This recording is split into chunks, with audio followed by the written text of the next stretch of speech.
Behold, I will do a new thing. I will make a way in the wilderness. Oh, I will provide water in the desert. Then you will know that I am your God. Child of God, why should you worry? Don't you know you are a choosing generation? Oh, I choose to bless you. I will bless your nation, your children, your family, every day and every night. Oh, I am your battle eyes, your weapon of warfare. And Jehovah Jireh, the God that never sleep nor slumber, I will be there to fight for you. I will be there to protect your people. Every day, every night I will be there. Oh, Jehovah is my name. I am the Lord. I never change.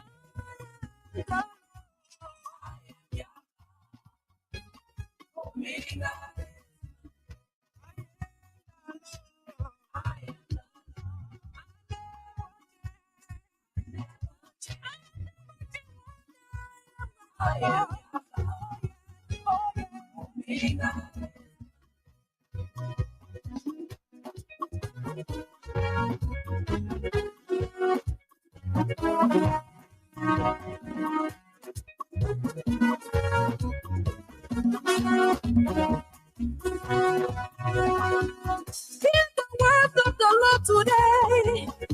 Jehovah is doing new things. Things are not working the way you planned it. But Lord, I gotta see control. Oh Lord Jehovah, my brother, my sister, oh Lord, the Lord, He never changed. He never changed. He's called Jehovah Jireh. Jehovah Jireh. He's called omnipresent God. Yeah. He's present everywhere at the same time. Jehovah Shammah is His name. Oh, He never failed. So this is the day that the Lord has made, therefore we must rejoice and be glad in it. I was glad when they told me, let's go into the house of the Lord. In the presence of the Lord there is fullness of joy. What a great way to start up your day. This is the Gospel Caravan, where we play you 100% Liberian gospel music. We bring to studio the gospel ministers, talk about the music and those things they are involved with.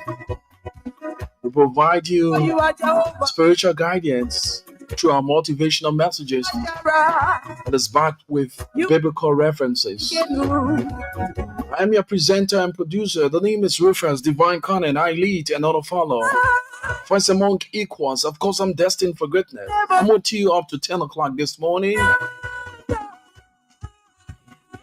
In this morning broadcast, a part of the broadcast will eulogize the fallen gospel minister, the gospel music minister, late Dennis Starr.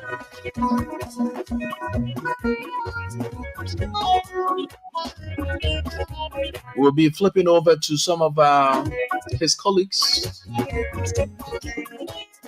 to give us some memories relating to their own interaction with the late Dennis Starr, the solid rock man. May his soul and the souls of all faithful departed rest in perfect peace. 9 o'clock we'll be talking about leadership. Who is a leader?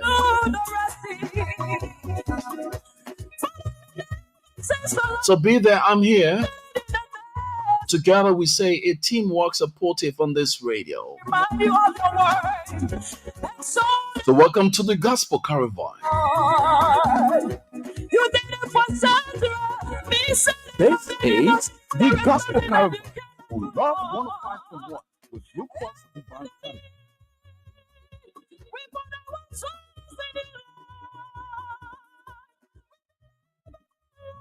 So when you join the live, just leave your comments and we're going to highlight and read them out for you. Moses Momolu joined us from the USA, Iowa. Thanks for the show. Thank you so much, Moses Momolu. We appreciate your following.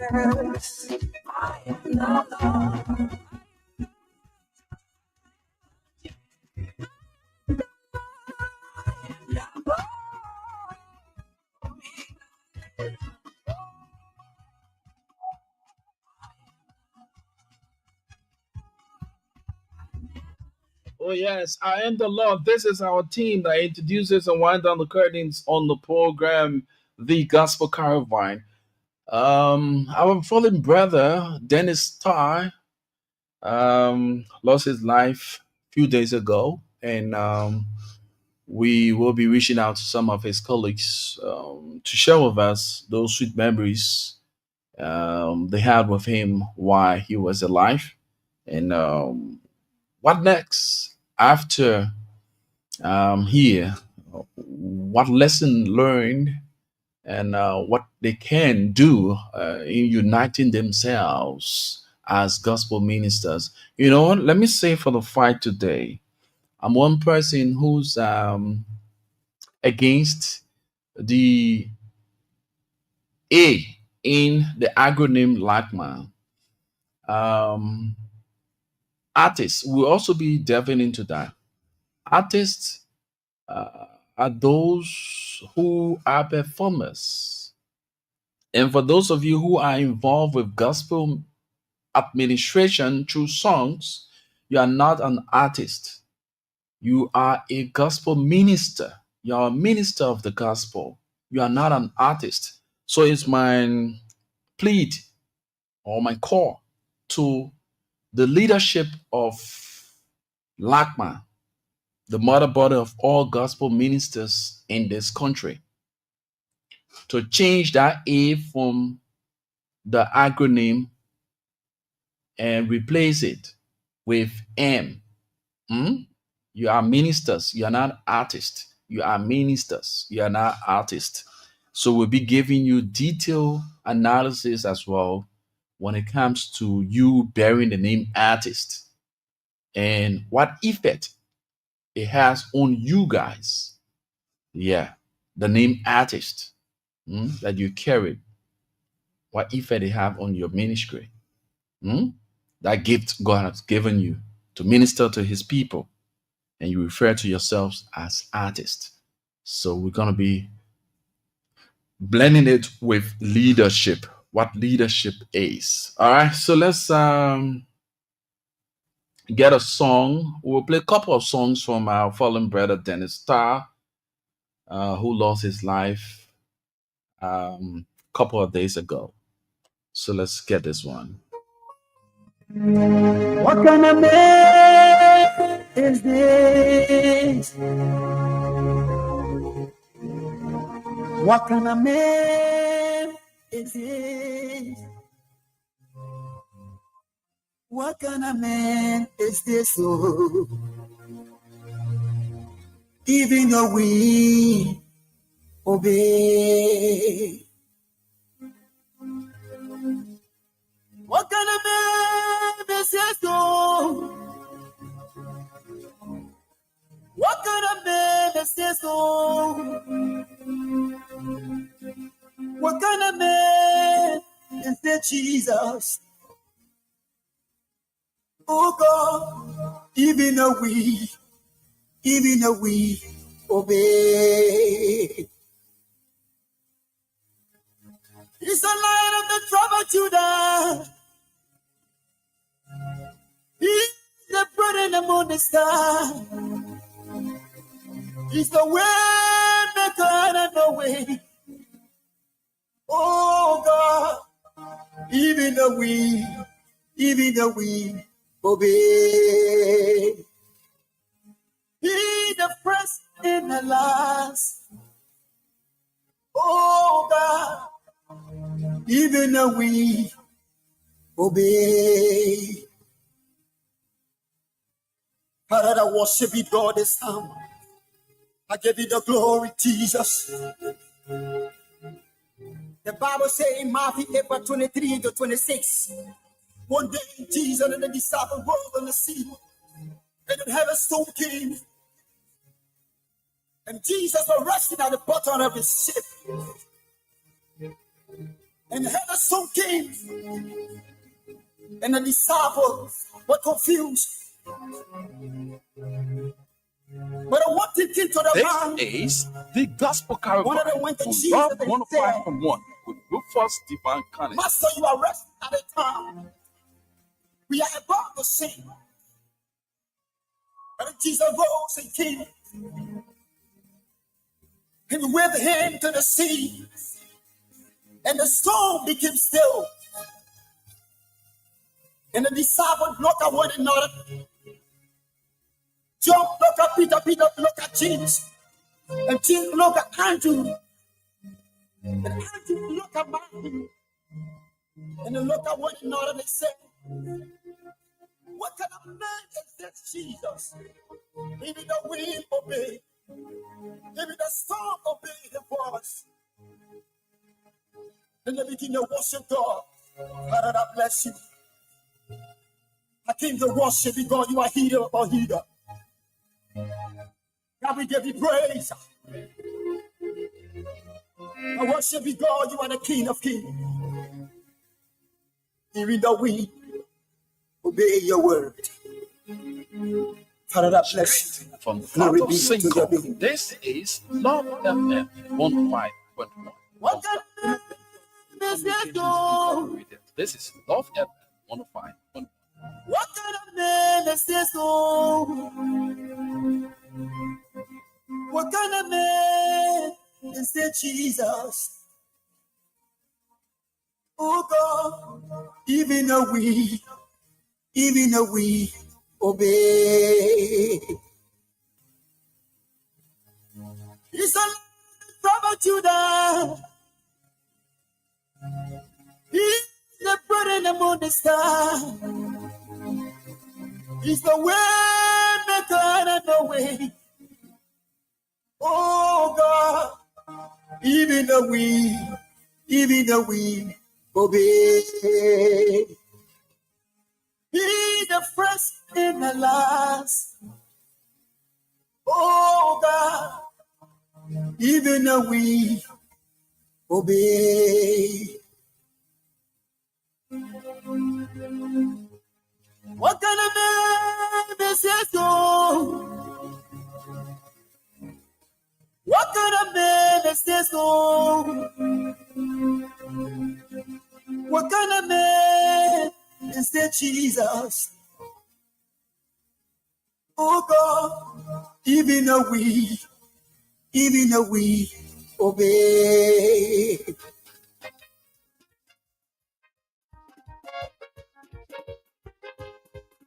Superman in the mix. What kind of God is this? Who cares for the poor? Care for the poor. Oh, Papa. What kind of God is this? Who cares for the poor? Small,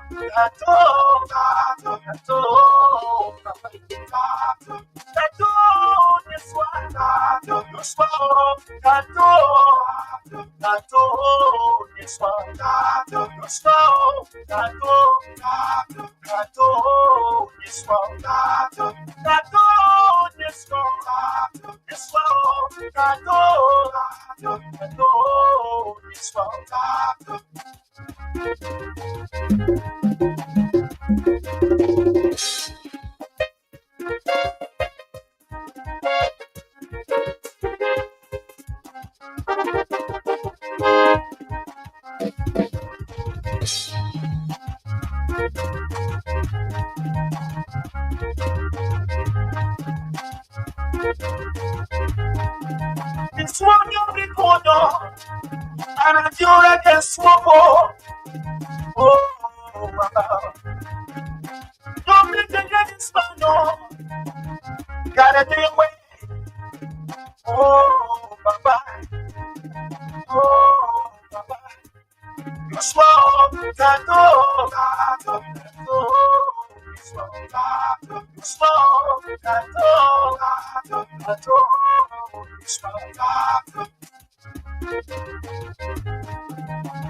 Lord, I give you praise. I give you glory for all you have done. You alone are worthy to be praised, Lord.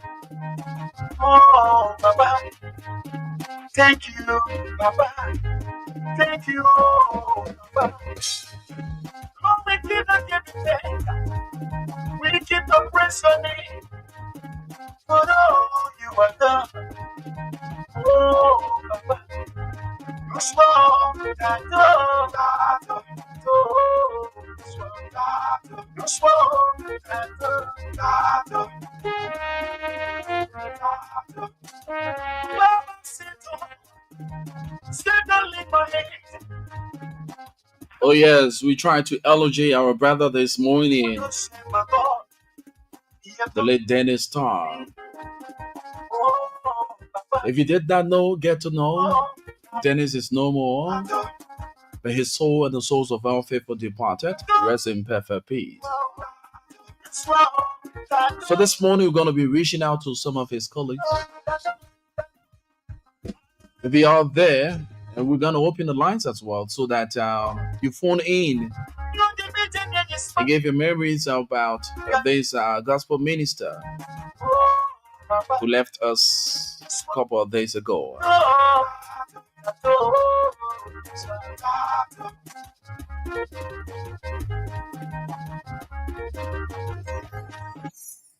This is the Gospel Caravan on Love 105.1 with Rufus Divine Country. Jesus is so right. He the rather never change. Out of synagogue. You know the right.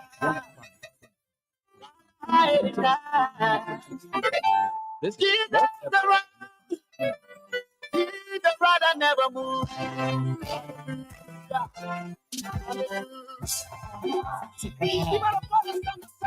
This is his signature song. He was being referred to as the Solid Man. Dennis is no more, folks. You are my solid rock. You are my solid rock. You are my solid rock.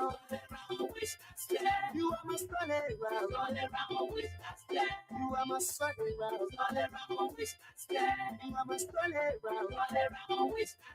You are my solid rock. You are my solid rock. You are my solid rock. You are my solid rock. You are my blessing. You never feel me, Lord. You are my foundation. You are my solid rock. You are my battle. You are unteachable rock. You are my solid rock. To the wind that blow, to the sun that shine. You are my solid rock. You are my solid rock. To the storm that comes Jesus. You never leave me. You never forsake me. You are my solid rock. You are my solid rock. You are my solid rock. My heart is in your Jesus. You are my heart in all. Oh, you are my solid rock. You are my solid rock. You are my solid rock.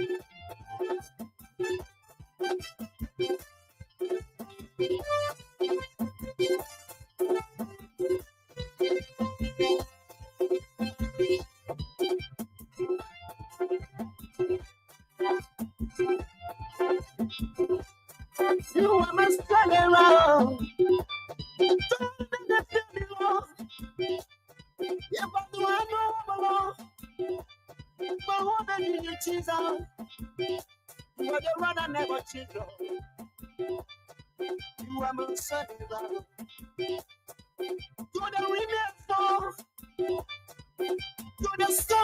Jesus. You never move my love. This is the Gospel Caravan on Love 105.1. You are unmovable, unteachable, unbreakable. You never leave me, so there.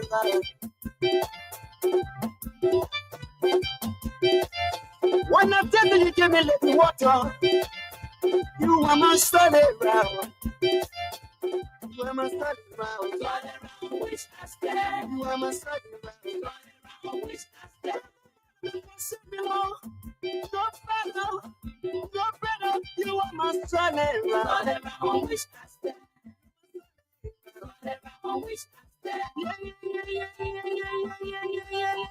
You are my solid ground. You never feel me, Jesus. You are my one Lord. When the whole world tells us that against me, you are my solid ground. You are my solid ground. You are my solid ground. You are my solid ground.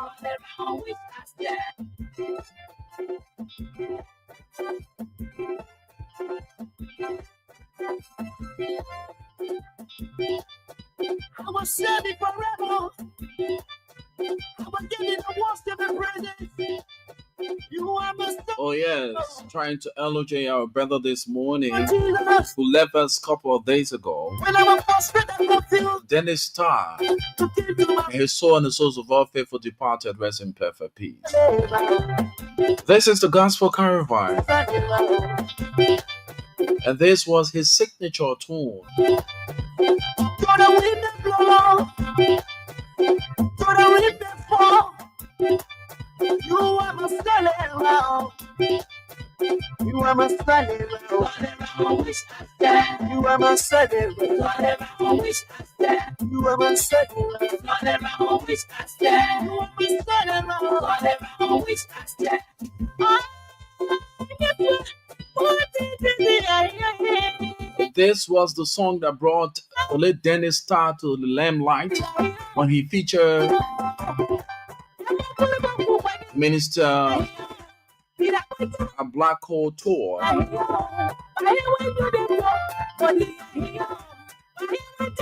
So going to be placing a call to a couple of them to share with us the memories of the late Dennis Starr.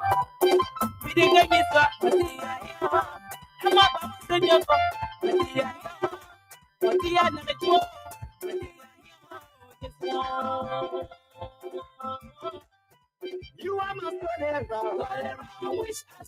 You are my solid ground. You are my solid ground. You are my solid ground. Yeah, you are my solid ground. You are my solid ground.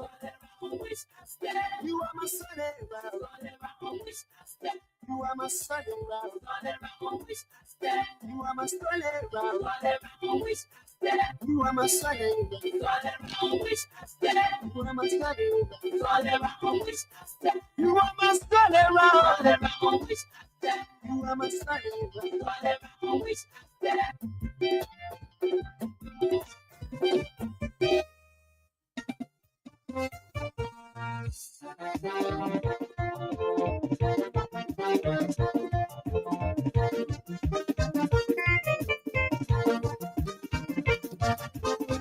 It was settled. It was settled. It was settled. It was settled. You know, settled, hear me. You know, what's going on, me? You've been suppressing me for many, many years. You should have been testing it for many, many years. It was settled by fire. It was settled by fire. It was settled by fall. It was settled by fall. It was settled today. It was settled today. I am a very woman. I'm a friend upon the children. And it's a mountain. So to eat it away. Okay, one person who actually stood with Dennis and brought Dennis to the limelight when he came up with his song, Solid Rock. She's on the line, Pastor Black Oto. Good morning. Yeah, good morning, Ambassador. How you doing this morning? Wonderful. And my deepest condolences to all of you gospel ministers for the loss of our friend and brother, the late Dennis Starr. Thank you so much. Thank you. I do appreciate. What's your Thanks a memory lot. of the fallen brother? Because you, one person, I followed. Um, you were featured on his signature tune, Solid Rock. You had deep interaction with him. You took him as a son and a brother. What more can you say about Dennis's? Well, Dennis definitely shocked me because he one of the artists that I brought, or he called me a musical mother. No matter who were, where we went, or the urgency, or the time, he rather tell people. He was one of the artists I was so grateful. He remembered good. I remember when Dennis went to other studio, he had only 150 US for the whole album, and everybody rejected him. No one could accept him. But when he came to us back then, we accepted him, and we didn't just record him after we recorded him. Everywhere I went, I took him along, and by the grace of God, Solid Rock became a hit artist, and then he became very known in the musical industry as a recording artist. There was we could not pass around with tests. There was no one I ever called him. He refused. He was one artist. I did not know what Solid Rock was always in the program with a little back. But I got to know he was one of the strong person in his family, and he was fighting for his family. He was the light in the family. I mean, he helped me a lot. I feel so bad sometimes to see people, but tip, you don't know what is going through. But I regret that morning when they called me 6:20. I stood over myself like I was sleeping, talking to the funeral one in the mortuary again. I said I wanted to make sure with a few artists that went, we still want the next time we lecture, we call him, we talk, and Dennis could not talk to us. That one I got to know indeed. Dennis is gone. And before Dennis could have 4 o'clock that morning, in my dream, he came to me in my room. Hey, just where my bill flew in, and I said, what happened? He said, oh my God, I keep for AC. So I said, only I don't know person get AC in the room already. I said, but I hit it. Now, no, 5:30 days, we're going to die. Let's see, I've already passed off. He said, he tell me, Poopa, I miss Dennis so much. I mean, I don't know. I can't get it on my mouth. This morning when I woke up again, I sat down in my room. I was looking at a listing of those that are supposed to minister. The next time name is on that listing. And I just had to shed tears with in and without. I regret and I hope that this premature death and the sort of death will not take place anymore because that's the plan for us. Yeah, we need to reach our 4 age and make an impact. They didn't have a lot to do. They didn't have vision. They didn't have plans. When they didn't travel to Nigeria, he was so excited. Mommy, I'm in Nigeria. This is one of my dreams. I really wanted to travel. Every day he used to send me pictures. I mean, I feel so bad. Yeah, I feel so bad, but then it's going the way you went. Okay. Seriously. Thank you so much for taking our calls this morning. And as we follow all of the proceedings as relates to his befitting burial, we pray that God consoled the family. He left a child or Amen. children behind? Yeah, he got 2 children, one big girl and a smaller boy. Okay. All right. Yeah, Thank you so kindly. thank you. Pastor Black O'Toole, one of the gospel ministers, the godmother, music godmother to the late Dennis Starr, speaking to us as we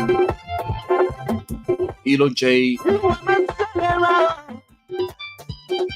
our fallen brother, Dennis Starr. You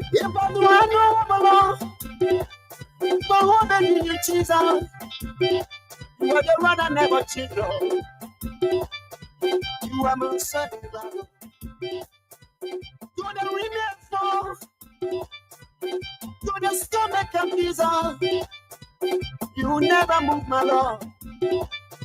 You are my sacrifice. You are unmovable, unchangeable, unbreakable. You never leave me, so there. Let's say good morning to you and thanks so kindly for joining us. Testimony in Ebony Doga from Norway. Thank you so much for joining the broadcast. You are my star. No better, no better. You are my son.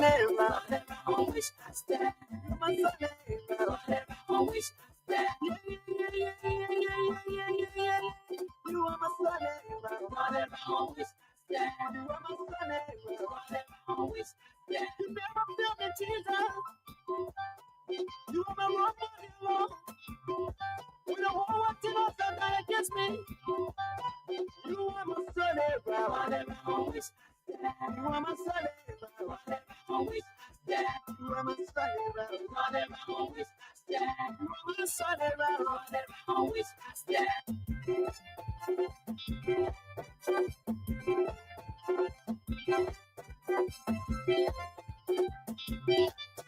I will serve you forever. I will give you the worship and praise. You are my son. You tell my life to run, Jesus. Ebony Doga says, When I'm a may his soul rest in peace. give you my rest, Jesus. So I be you are my son. You are my son. My home is in you, Jesus. You're the wind that blow. You're the wind that fall. You are my son. You are my son. You are my son. You are my son. You are my son.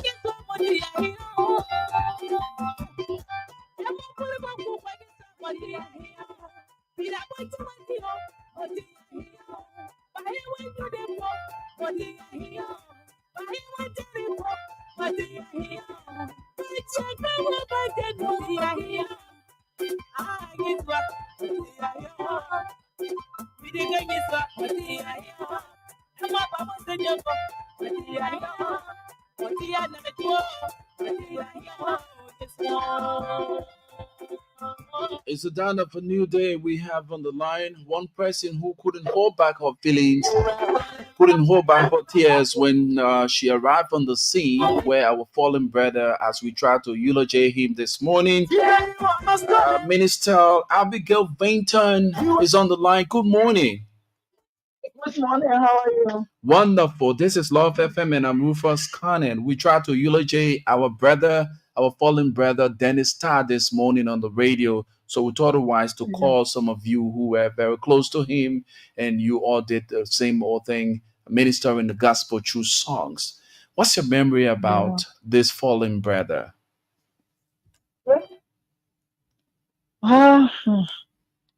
It's so heartbroken.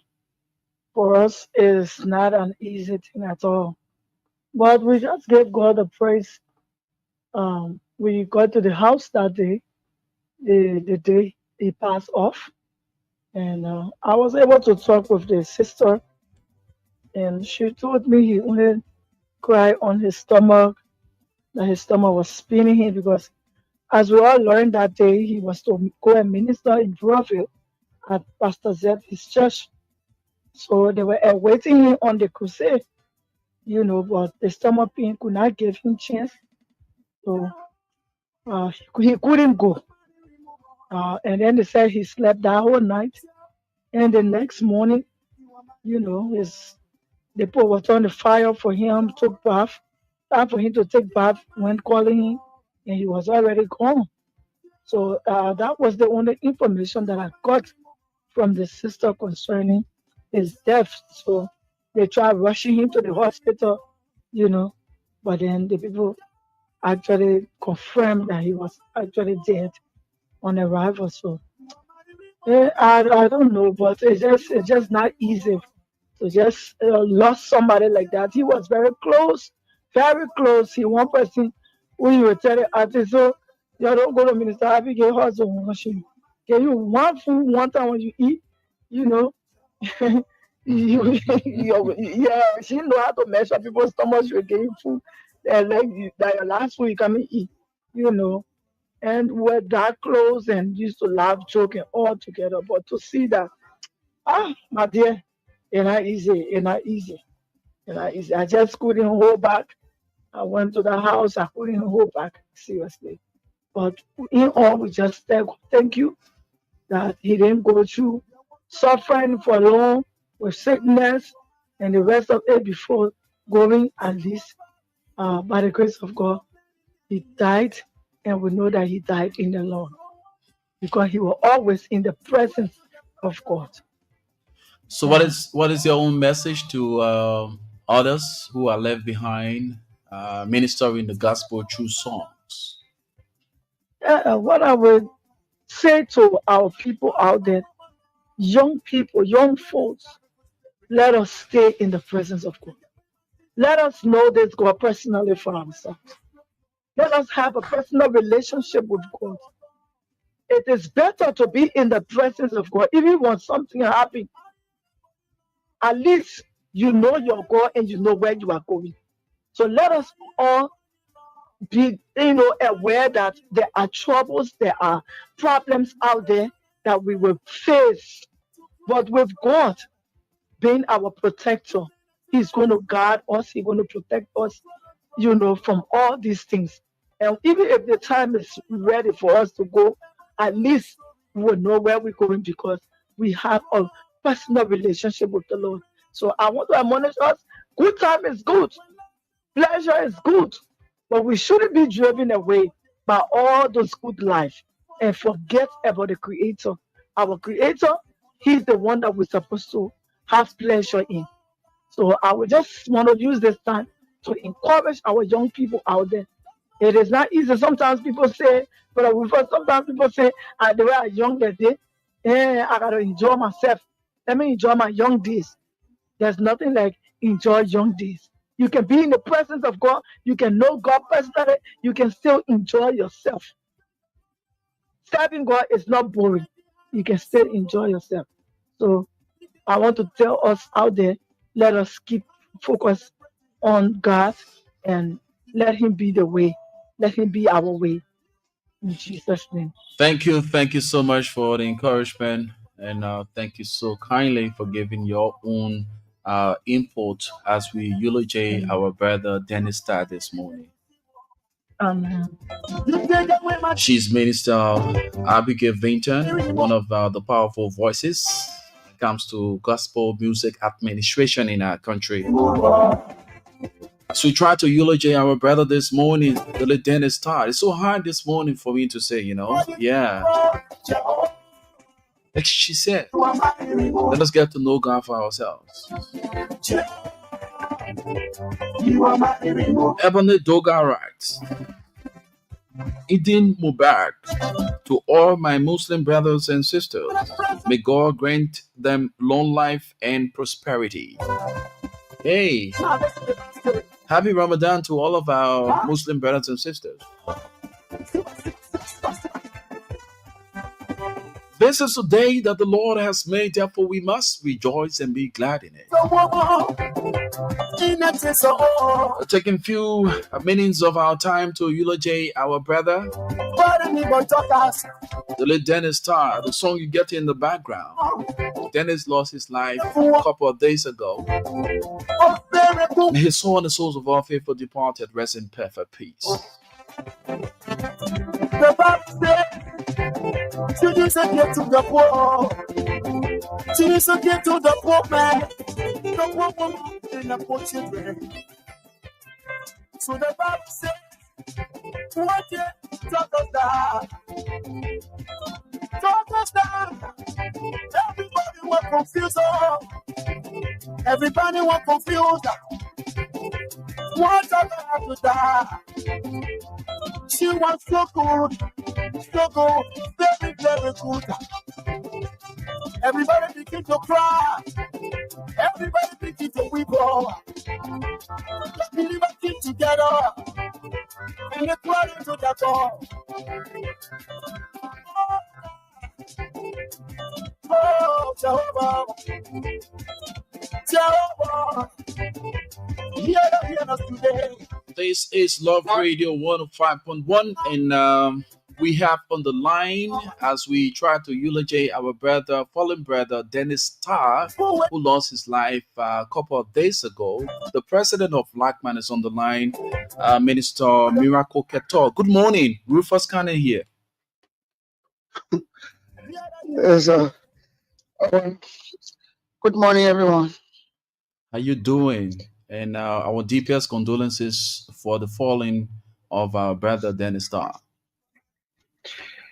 Thank you very, very much. Your memory of this fallen member of your organization, and what can you say to all others who are left behind, we who are left behind, what we need to do and what we are not to do?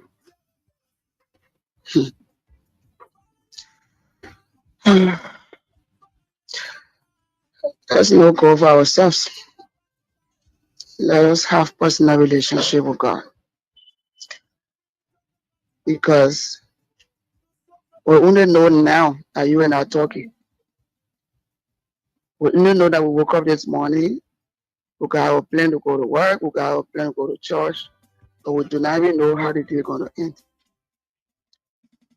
Only God has everything in his hand. He protects, he guides, he leads.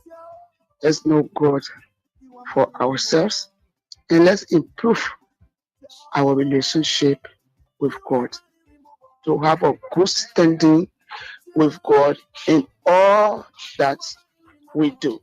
That would be my first advice. Secondly, let's love one another. Let's care for one another. Let's look out for one another. When I see that Brother Rufus, he needs me, let me be there for him. A weak way I can. I might not be able to do all, but let me show up for him, at least for him to remember that when I cry this time, it's okay to at least him to tell me sorry, but never mind. Or to give me a helping hand with at least a bag of cold water. It's key. Let's do it now. And we still see each other around. Let's do it now. And the person can still say, thank you. My bishop always says, do not give me flower when I die. Do not lay the flower on my mortuary. It's not important. I'm not seeing it. I'm not feeling it. I'm gone. Give it to me now. I'm here interacting with you, and that is key. Because if you bundle the entire flower in my office and go lay on somebody's casket, do they see it? Can they tell you thank you for it? Why you didn't give it to them and was still working around here with you? Why you didn't wake up once in the morning to get drops in the house and say, oh, I came to say thank you. I love you for all you do. There's a flower I brought, a bouquet to just give to you, and put a smile on that person's face. Love is now. Love is now. That's all I can say. And really, all my ministers, let's be strong. Let's hold on. The God that called us is faithful to keep us. He's faithful to provide. He's faithful to be there in the midst of it all. Our heart is bleeding, but God knows why. Before you take leave of us, you have a planned activity for next month, right? If it is a program, it is for today. Oh, today. Okay. So today you have a planned activity, and you care to dread us through what are those things that we should expect at the program? Who are those who will actually form part, and what will be the interaction or the atmosphere at the program? Well, today we have LACMA National Gospel Music Awards, which is one of LACMA key and major activities. And this program has been planned since last year. We're working through it, trying to lobby it for support, sponsors, partnership until now. Today is a day set up at LACMA. We look out to just appreciate somebody who has struggled. You've been with us for years. following us for a year, you know some of the things the others go through. You know some of the things the others go through. And you'll come to know that it's just persistency and it's just passion for what they do. And other people have their awards, entities, GSA companies. They choose who they want to choose. They do it the way they feel they should do it. And most of their award go out to secular musicians. And sometimes they look out there and just take one beautiful one and say, and that just truly one gospel musician. So like man said, is the part that we will look around and see how people are doing well and struggling, to encourage them and say, thank you, you have done well. It is your day to shine. It's just a day to set apart to give back to that person. And sometimes it's just one time that artist's life they might have. I'm telling you. Sometimes it's just that moment for that artist to have something to show tomorrow for his or her struggle in the gospel or industry that I worked. This time I was called upon to just give me this, that I deserve it and I earn it. So it's a day set apart to just put a smile on an artist's face that we appreciate you. You have done well. And today will be a wonderful time. It starts from 4 to 8 o'clock. From 4 to 6 will be concerts. It'll be a wonderful time where all your musicians you have not seen on stage for long will be ministering to you from 4 to 6 o'clock. And then from 6 o'clock to 8 o'clock will be the official awards. We'll be having cross session of ministers, worshipers. We'll be having live singers. We'll also be having those that play from the CDs. There'll be a mixed time. We'll be having worship time and praise time as well. And we got guests from around the country. Artists came from Maryland, Nimba, Von Kante, Kibi, because we decentralized the awards, because there are other artists out of Monrovia who are also striving and doing well. So we recognize them, sent people there, coordinated them, brought them to also recognize them, give them awards. It will be a wonderful time. Is there any monetary value added by means of entry or so? Yeah, at the gate of entry, there will be 500 Liberty. For those who can afford it, who can afford the US, and for the US, there will be $10 and $20 only. Okay, Madam President, So thank you you. can afford the $10, you can afford the 500. Thank you so much. I didn't expect this, but that's your own work promoting the program this morning. I appreciate you. Thank you so kindly. She's the president of LACMA, Ambassador Miracle Ketor, the president of LACMA, speaking to us as we eulogize the fallen brother, Dennis Starr. This is the Gospel Caravan on Love Radio 105.1.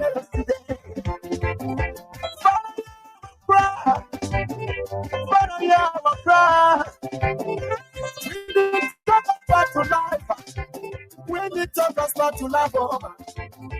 We need to talk about to life. To suffer for our children. To suffer for our mother. To suffer for the widow. To suffer for us. Oh, Baba. When a believer will pray, the same for Peter. This is the Gospel Caravan on Love 105.1 with Rufus Divine. Peter persuaded the poor, and he released the anointing of God. Peter said, Jehovah, you want to see us taking it to the forever. And the Lord heard the cry. He heard the cry. And he brought that about to life. Everybody was celebrating.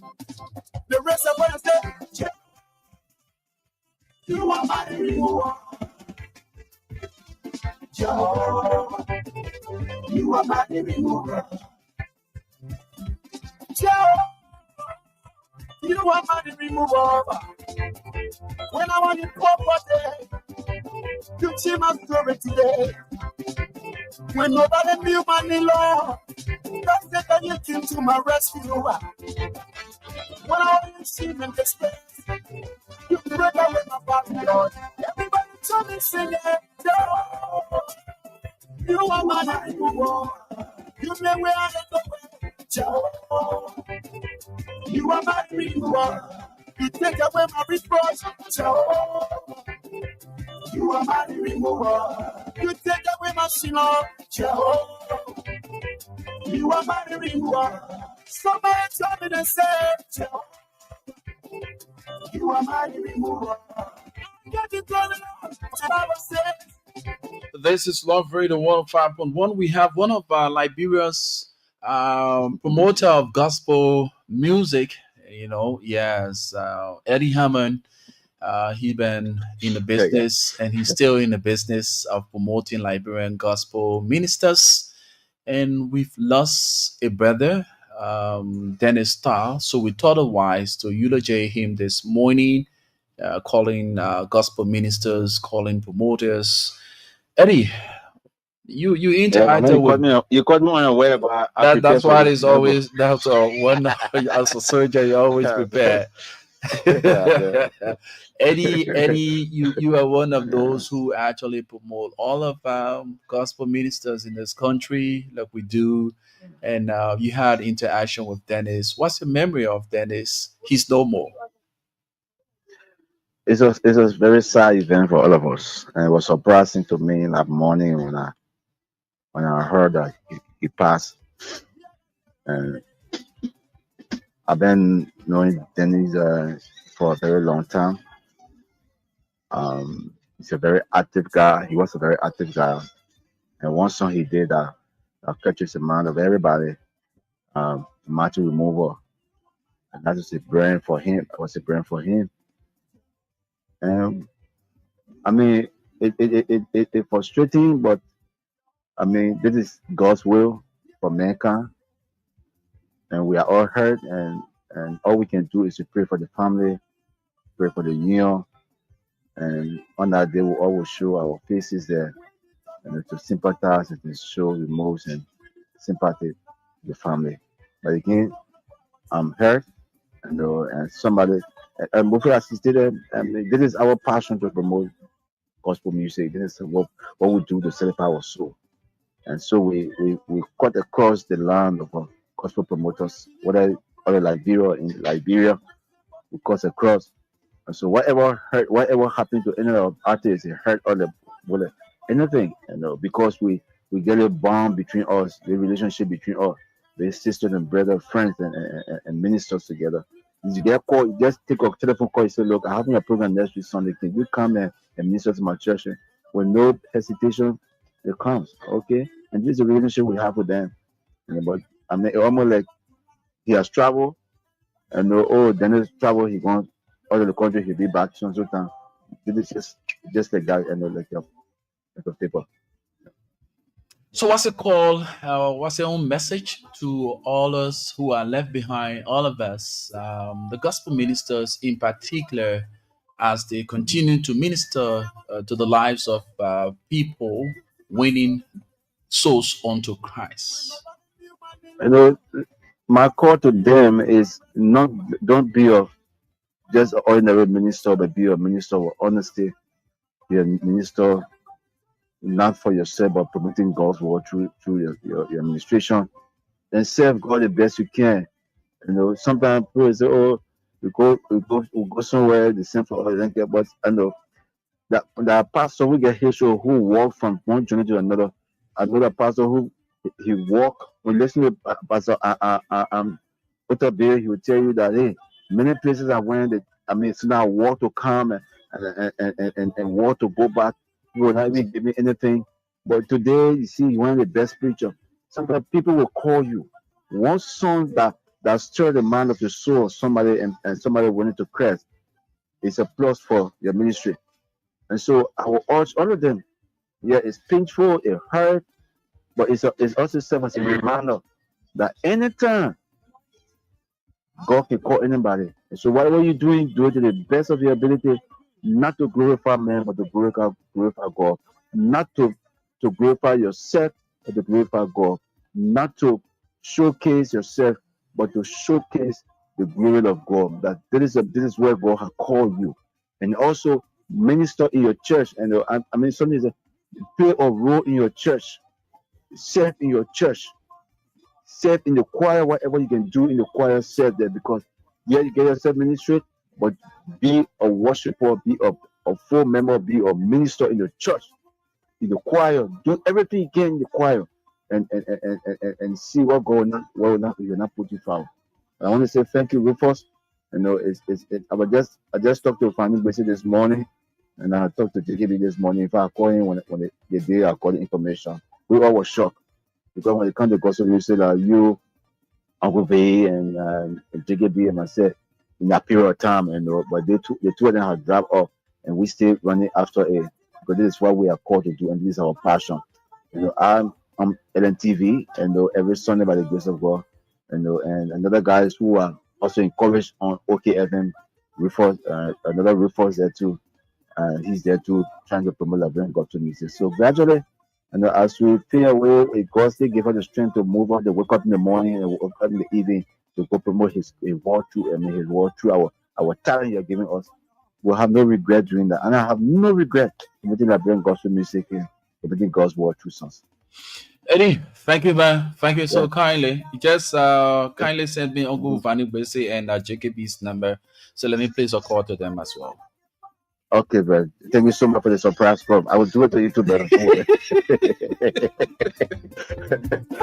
It's Eddie Hammond, one of the oldest in the business of promoting Liberian gospel music.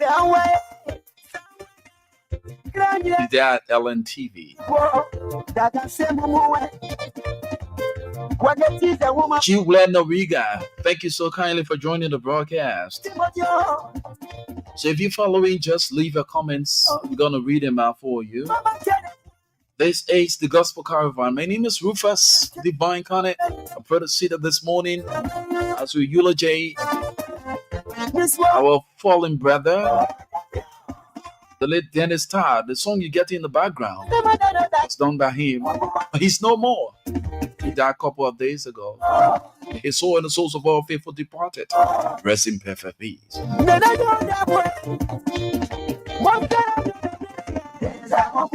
This is the Gospel Caravan on Love 105.1. Divine Connect. Hallelujah.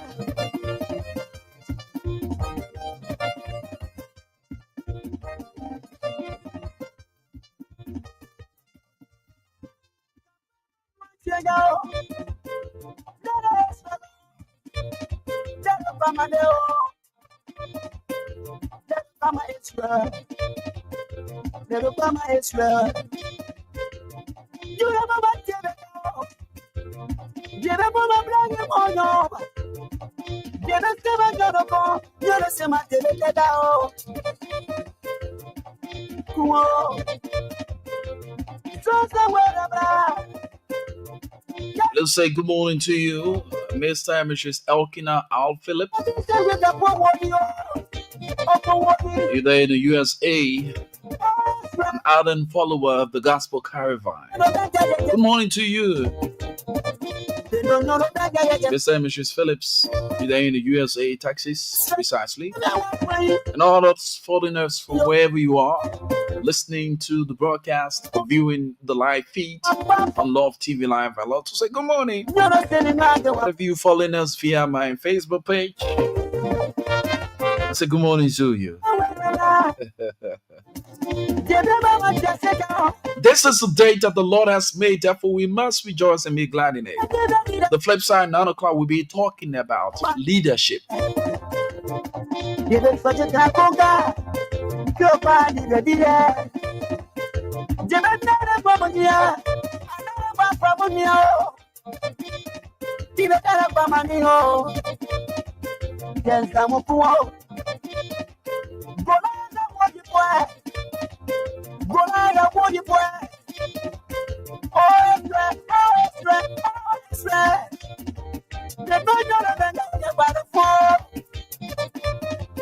What did it somebody? So never.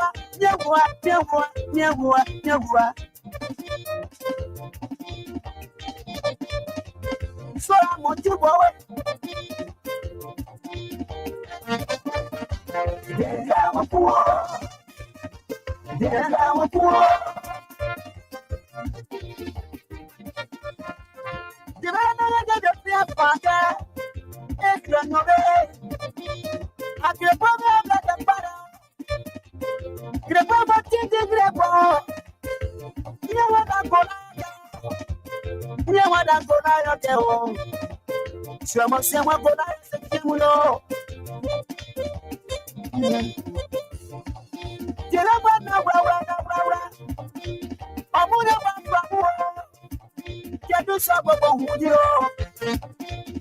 Jesus, Jesus, Jesus, in the name of the Father, the Son, and the Holy Spirit.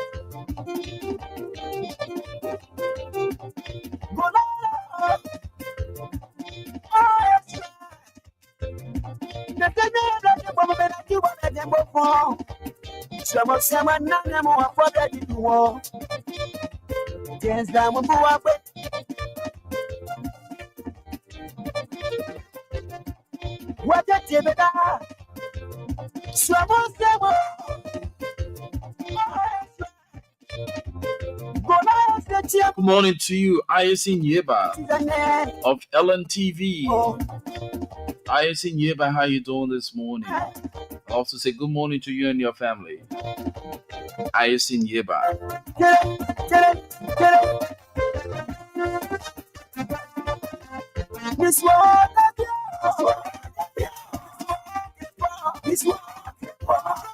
We tried to eulogize our brother, the late Dennis Todd, this morning. Dennis is no more. The lyrics and the voice still in our ears. So the song that you're listening to in the background is done by our fallen brother Dennis Todd, who passed a few days ago. May his soul and the souls of all faithful departed rest in perfect peace.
Yes, I am. Good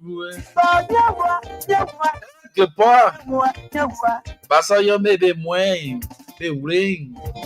I want it.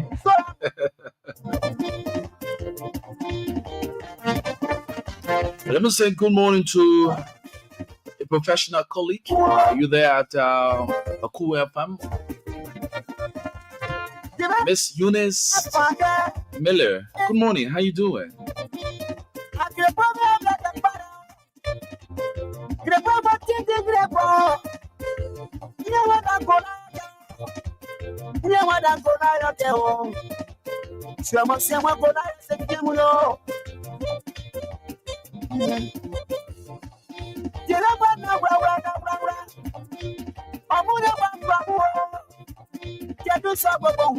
Happy Ramadan to all of my Muslim brothers and sisters. Hey, Joseph Soko Kone Jr. In the name of the Father. Idi Mubarak.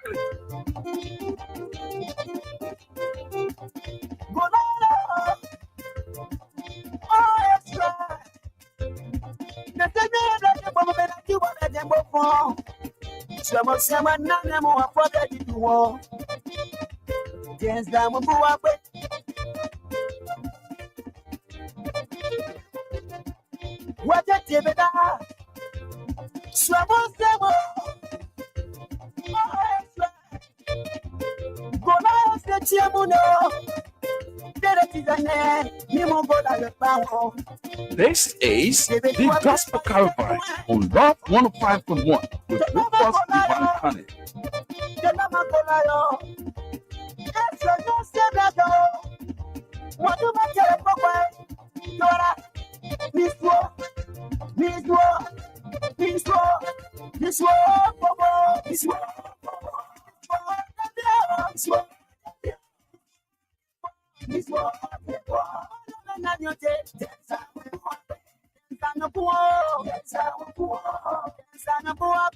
Yeah, man, Dennis, man. Niso Clipo.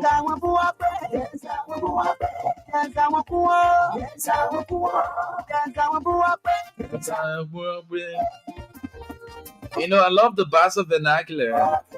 My late mom is from Grand Bassa. She hailed from Grand Bassa County.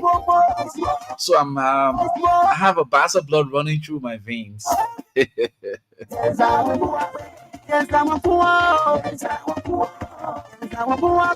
Blibe, Bassa Yombe.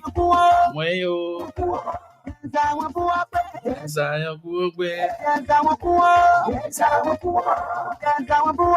And if you're following, don't silently do it, man. Just leave your comments and I'm going to read them out.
Hallelujah.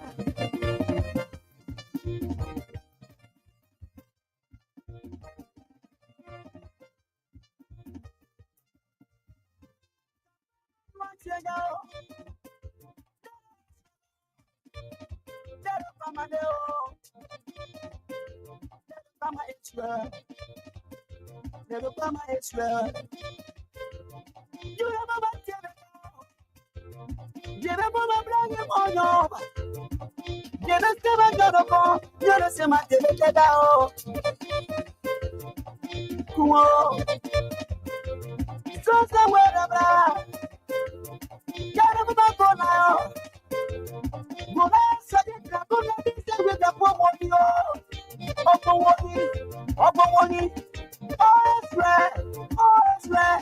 Don't you know that I get for it? They don't know that I get for it. Yes, let us say that one for one mama for you. One penny, go on the wood, one papa. You're not standing out of my boat. So, give them a much just down. I don't give it. So they get it about trouble. Mandy, baby, give it such a taconga. Your body, baby, give another woman here. Another woman here. Give it another woman here. Yes, I'm a poor. Go on, what you boy. Go on, what you boy. Oh, it's right. The burden of the about the fall. What did it somebody? So,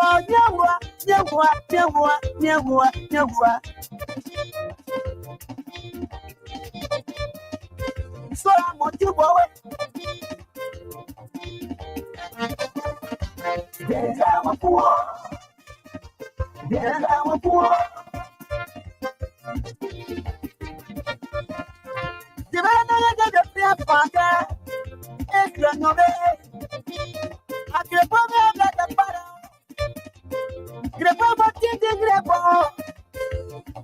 At this point in time, we have one of the cream de la cream of gospel music promotion in Liberia. He's no other than Uncle Vanny Bese. Uncle Vanny Bese, this is Rufus Divine Cannon, and you are live on Love FM on the Gospel Caravan. You know, sometimes we catch our daddy them by surprise. I know. This is really a big surprise. How are you, Uncle Vanny Bese? I'm all right, Rufus. Thank God. I'm glad. I'm mighty glad. Okay, we are doing something that is so heavy for us this morning. We try to eulogize our brother, the late Dennis Starr, who lost his life a couple of days ago. And you've been the godfather in gospel music promotion in this country. We were growing up and we saw you, we joined you, and you have given us your blessing. What's your memory about this falling young brother of ours? You know, Rufus, I was really touched when I watched. In fact, I watched it on the net, and I saw the Lockman artist. In fact, the one I saw was the one he was dancing. Yeah. So I kind of watched it. I said, "Wow, this guy is full of energy." Not knowing that the guy had died, Wow. but Rufus, it really, really, really touched me. It means that it is true that we did not come to stay on this earth, and all we do now is to serve God and to put our praise in Him, because you never know the hour. Yeah. So I fell down. And by the grace of God, I will attend that funeral. I will go there, I will sit, and I will watch. But this is just a lesson to all the Lagman artists. If it can happen to Brother Tar, it can happen to anybody. Yeah. Yeah. So now, Uncle Vadi, Liberian gospel music, you nurture, you gave your input, you did all that you could and still doing, and seeing our gospel music to where it is. You are one of those that we look up to for every time Mhm. it comes to our field of our profession. You know, you're our guidance in the process. How do you see the gospel music comparing yesterday and today? Well, Rufus, in the first place, I want to thank you for all that you've said of me. I don't know what to say this morning. You are one guy who is grateful, very, very grateful. Well, what I can say is that, Rufus, I don't see Lagma now as the Lagma of those days. Well, maybe because this is a new day and everybody is moving up. But I don't see unity in Lagma. What I see is that, but maybe it's because everybody don't want to stay. They seem everybody is moving up. Everybody is hustling. Everybody is trying to do their own thing. But I don't see that unison in Lagma anymore. Can you imagine? Sometimes Lagma is holding a program. I don't even know about it. And nobody can even say, The oh, cream did a cream of promotion in I'm telling you, Liberia. Wow. I tell you, Rufus. And so sometimes I just sit by and I laugh. Sometimes I will take my telephone and call one of the artists. So I will call the president. Madam President, is this thing happening today? Or what is the situation? And she will brief me. But then nobody calls my name. And sometimes I say, well, maybe it's because everybody is growing and everybody is looking up to different things. They don't remember. But really, this is what I have seen of Lagma. I don't see the Lagma of yesterday holding on. I don't know if they are hearing me and they will feel bad this morning, but I beg to differ. Please, Lagma is not a Lagma of those days. This was where you saw the artists coming together when one person was launching, and then everybody would turn off to support that one person. I don't see it happening. I see everybody trying on their own, and sometimes it's difficult to see one person hustling, trying to make it. You need everybody. That's how I see it now. And right now, it will interest you to know that Lockmine is having a major program today. You telling me that the cream did a cream? Let leave some of us who join you and you nurture in the but the cream did a cream, no extension of invitation. Come on. Well, Rufus, I asked, and they told me, "Oh, Bunny, please come to the program." That's what was That's said. gross disrespect. I know. Weber? Weber? Rufus, I don't know. I don't know what is happening to Lagma, but I still love them. But to just as you are saying, to have written me an invitation to say, Uncle Fanny, come to this program. That all they need, only one line. Uncle Fanny, please come to this program. You are invited. That's all. But if I to go there today, I will have to buy a ticket. Wow. So, Wow. so, But so that's how it is. Uncle Vanin, I have another version of this thing. The acronym LACMA. When we do comparative analysis and take into consideration who an artist is and who is a minister when it comes to gospel, because they are ministers of the gospel. Yes. So exactly. They need to scrap up that artist and replace it with minister. Because Yes. an artist is a performer. Yes. An artist is a performer, while a minister is what they are doing. They are playing the role of a minister. They are ministering the word of God through songs. People get convicted. Yes, I agree People with are that. won Yes. over to Christ. So these are things, we kind of play on the issue, we downplay the effect of names. Names have serious effect on the bearers. Mm-hmm. They call themselves artists. So at that, they are performing like artists. They are doing things like artists. But yes. And they are ministers. you are ministers. You are ministers of the gospel. So when they scratch the A of that Lachman, it will be so welcoming, so that ministerial role, that ministerial unction and blessing will follow them, because names do have effect. I know. Wow. And I agree with that. Because when you take yourself as an artist, you become like a performer, like an entertainer, and people go there to watch the artist perform. But as a minister, it's on a different level. I agree with you. You're dealing with the soul. Yes. I agree with that. Okay, Uncle Vanny. So what's your message to the folks? Listening to Uncle Vanny, I can remember Power FM days. Rufus, man, you took me way back, man. I don't like the way you did it anymore. You took me way back. But I just want to thank you, Rufus. Young people like you, guys like you, it is for people like you that we are still hanging on because you remember you are grateful. You are very, very grateful.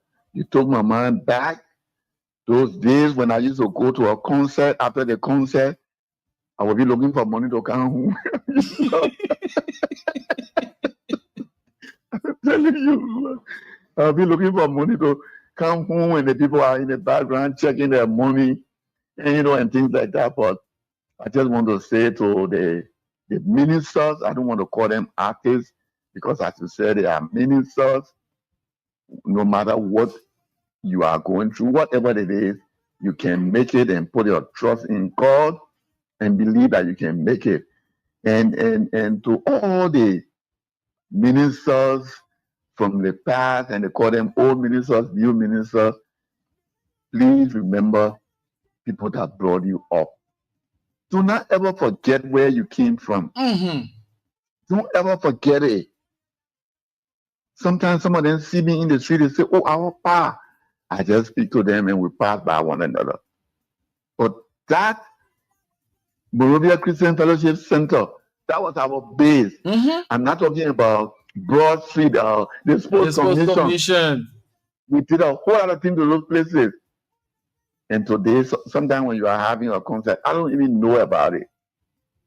Just the respect to say, "Uncle V, I'm having my concert today. Oh, you coming? Please come." Just that. But it's not happening now. And Rufus, I'm not going to develop pressure over that. I've accepted. I've accepted. So wow. Thank you so much for the remembrance, and I'm elated. Thank you so much. Thank you, Uncle Vanny Bese. Yes, he's Uncle Vanny Bese, the cream de la cream, I call him, of gospel music promotion in Liberia. When we were still in high school, trying to catch up and developing the love for the profession. These were people we look up to for guidance. These are people who lay the roadmap. And we are proud to be where we are today because of them. Thank you so kindly, Uncle Vanny. You live long to reap the fruit of your labor. Oh yes, I'm so proud this morning. Yes, he's one of my mentors, Uncle Vanny Bese. Back in the days, Power FM. Come on, he will gather the kids. This is something that ELBC or LNTV you need to do. Reach out to Uncle Vanny Bese. Most of us, the young people today that are doing extremely well, we pass through the hands of Uncle Vanny. On the Sunday morning, the Sunday afternoon, or Sunday evening, he will gather the kids. You know the program. Enlightening the minds of the young people, making them to understand what it means to be a child growing up in a Christian environment. The LNTV, these are people you need to reach out to. They are willing to give their own pro bono support to content creation on the national television. So this is a clarion call to you, Mr. Director General of LNTV, ELBC, Mr. Fagon. Uncle Vanny Bese is one of those brains for content creation in this country. Reach out to him. Let the television be a place that people will crave for, because of the program. Thank you so kindly, Uncle Vanny. Let me reach out to J. Cover Beard, Elder J. Cover Beard, one of the old hands in the gospel music promotion.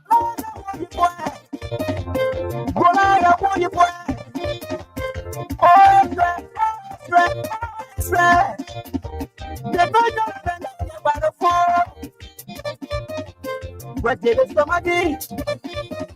So Yawa.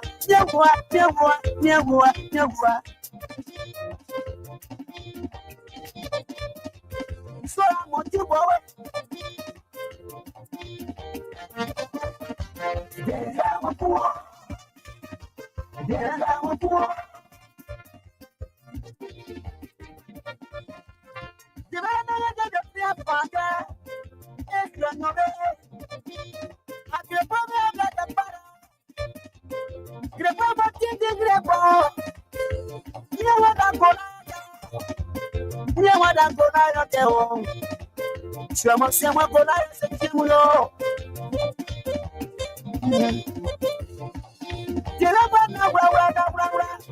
It seems like J Cover being Ella J Cover being, the man's an elder. Maybe he's attending one of the first services at the church, so we cannot get him. But before we leave, we can get hold of him. We'll definitely have the elder on the line talking about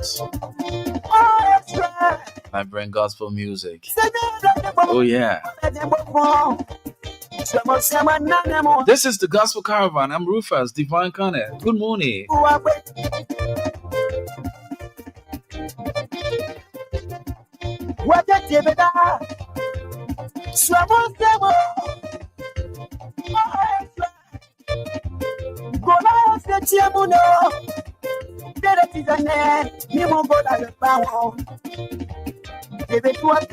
Straight from the heart of Sinko, this is Love FM 105.1 from Sarfina Ventures and Communications Incorporated. This is Love FM 105.1.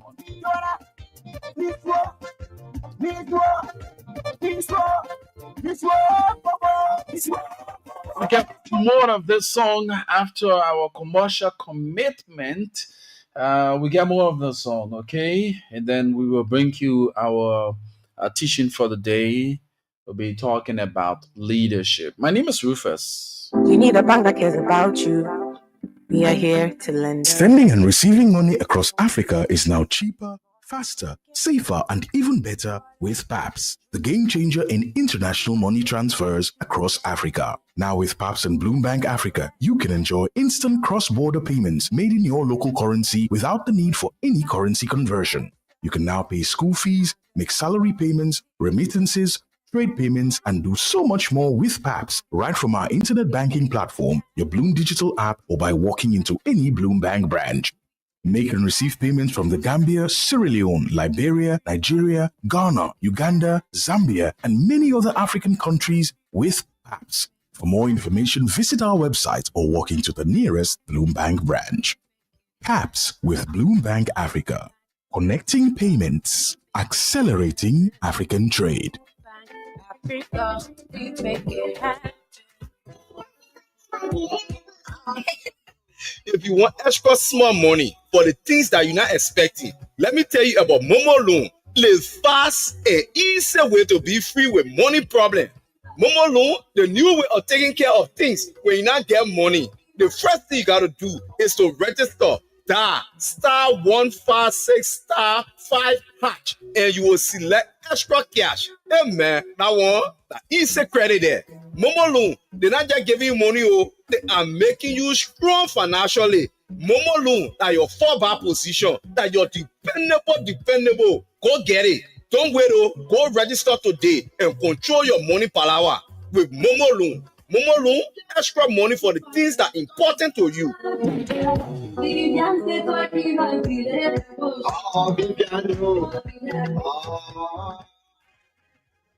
Yeah, I guess you need a little extra cash for those unexpected expenses. Introducing Momo Loan, your quick and easy solution to financial freedom. Momo Loan is your cash flow, extra cash when you need it, offering users quick financial support for things that truly matters. It's simple. First, you gotta register. Just dial *156*5# and select extra cash. And remember, with Momo Loan, we are not just giving you cash, we are empowering you with knowledge for a better financial future. Momo Loan is your cash flow, extra cash when you need it. Let's go. So don't wait. Get started today and take control of your finances with Momo Loan. Momo Loan, extra cash for the things that matter.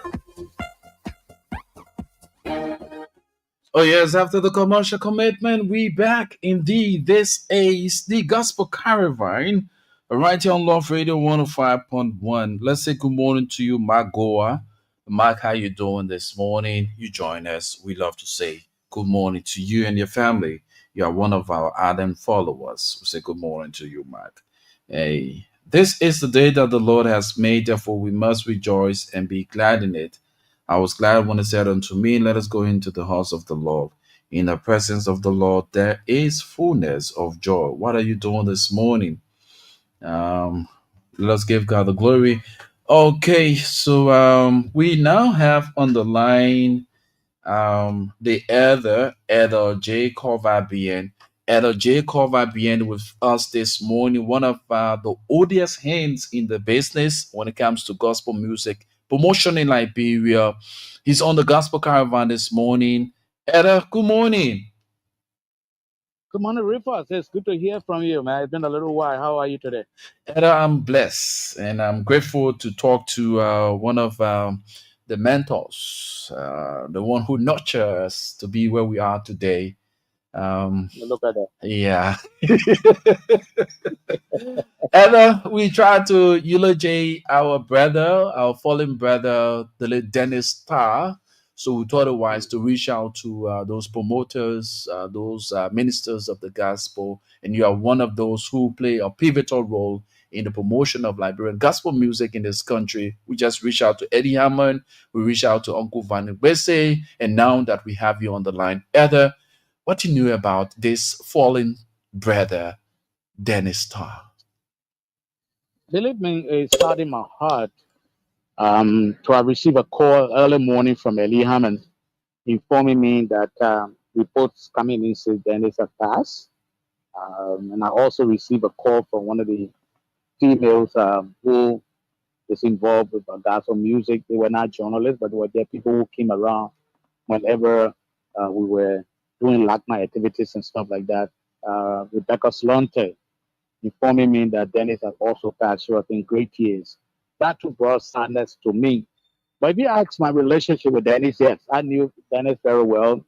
I hosted him several times, giving airtime several times. And whenever he sang, I brought him even over to my church to participate in church activities there to minister through music. So to just hear, believe me, you and I didn't hear that Dennis has been sick or that ill. I really, really didn't hear it. Mm-hmm. Unfortunately, to hear the death news, it saddens my heart, like all of you, including myself today. I like to wish that his soul rest in perpetual peace and light shine on his soul. I know he was a committed Christian, aside from just singing gospel songs. He was a committed Christian who dedicated his life to the gospel. And so, again, we are sad as people who believe and admire his singing. He was one of those persons that I can almost say whenever I call on him, he was always willing. I may not be actively promoting gospel music, but my many years of promoting gospel music, believe me, build up a relationship between he and I. I can say that's it. You've been around promoting, if not all, but vast majority of those who are gospel ministers today, ministering internationally. And what can you say comparing yesterday to today when it comes to our gospel music? Because you yourself, you are also one of those persons that highly, highly give your time and airtime, everything that will earn you money, but you took it and put it to the promotion of gospel music. And I did the same, Eddie did the same, Uncle Vanning Bese, and many others will take that along the line. And I see today some of those who we help to promote their music when they didn't sound good, we say, look, the music, you need to go back to studio and redo these songs. Some they didn't like it at the time, but when they came out, Victoria, they came out to be some of the best. And today that relationship, I can just say, well, thanks to God that we played the part we needed to play. Are we getting the reward? Are we getting whatever? I say no. because we didn't do it for self gratification. We did it for God. So when they get promoted and today they are into places, never will call again to check on and whatever. I just sit down and say, wow, so these are the life aids. Gospel musicians are no different from politicians as well too. When you do your best around them and after some time they don't hear you, they never reach out to you again, and all those kind of things. And I think it should not be. There are few of our musicians internationally with, speak to you when you see them on Facebook, basically on Facebook, and stuff like that. But of course, no, come in country, reach out to you. No, it's not happening very easily. But I'm grateful that Rufus, all of us in our weak ways have contributed to this industry and we see the industry to the level it is. We just say thank God for it, appreciate it. We thank God for their lives. We see improvement in some of their lives, and what have you. Back home here, if the relationship still be maintained and ongoing, I don't know much about that. The few of them that we bracket to places as we put it, and we get smile, always smile with them. Let it keeps that way. But for me, I'm grateful because I'm very thankful that one way or the other, we are not begging people, for anything and stuff like that. We didn't do it for that, so we're not even doing it now.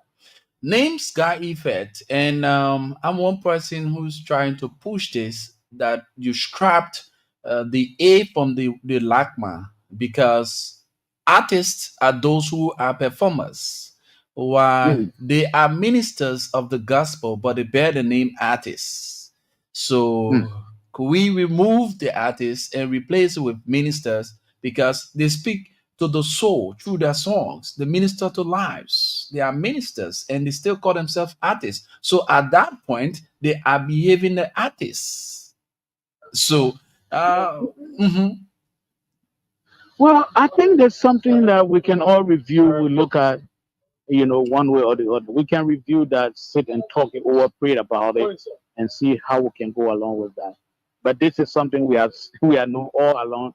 When we came to do this promotion, we refer to that gospel artists, musical artists, and stuff like that. So with the change of name to fit where we are now, because of the level that we've come, I think we can help with that process. And so look, I think over the years we all have made some mistakes. You guys are really gospel ministers and not just artists and stuff like that. So can we have a change of name befitting the role you guys play in ministry? Maybe it's something we can look at, and it will come from them willingly. We'll propose it and they accept it, and we can pick up from there. But it's not ours to say we can. When they appear with us now, we know we can call them gospel ministers, Mhm, in mhm. our school, on our airtime, and what have you. But that name that they bear already, to change that entire name, it will have to come from them and their willingness. Then we can support them. Today Yeah. is a major event for LACMA. Have you been extended invitation? I have no idea, and I don't What? think so. I saw the promotion on air, but an invitation coming to me, I'm not aware. So God bless them. Let them go and have the best they can. I sad with them for the bereavement. Is I think the second time that a dinner is being planned, and and they're losing some of their close musical ministers and stuff like that. I remember one of them were playing. The very time we were playing to be that I went second Yeah, year yeah, passed away. that continue. Remember? Yeah, yeah. Yeah, another one is playing, and then we're having Dennis star passing. It hurts a lot. I hope they will use this one to do some reflection. If they need to do some prayer around that, let them do it. But I have no information extended or invitation extended to me as a person, to grace the occasion. No, I can't say that. Honestly speaking, I can't tell you that. I follow the promotion live on online and stuff like that. But no. Edo, what's your final message to folks listening and viewing us at the moment? Well, let me just say thank you for the opportunity you're giving me again to say something about gospel music in Liberia. We've played our part and we still believe we still have capacity, we still have ability to do whatever we can do in ministry. When I was promoting gospel music, I was still an OD elder. Today, I'm about 11 years plus now, being an elder in ministry. So it means that I've also developed in ministry Mhm. one way or the other. Let's just keep praying for the nation. Let's just keep praying for the church and keep praying for those that are coming, those that have been there. Let's keep the relationship. Now, thank you so much, Rupert, for reaching out to me, and I appreciate it. Thanks to Uncle Vanny Busy, the man has aged now. I'm I telling just you. thank God for his life. He's no longer outing. I don't see him out easily. My friend Eddie Hammond, all of you who have helped to shape gospel music in Nigeria. Congratulations to Lagman as they go out for dinner. I'm sure it's dinner night tonight, right? Yeah, they're having awards and dinner. Yeah. Okay, congratulations to them. Thank you so much, Jacob B. Yeah.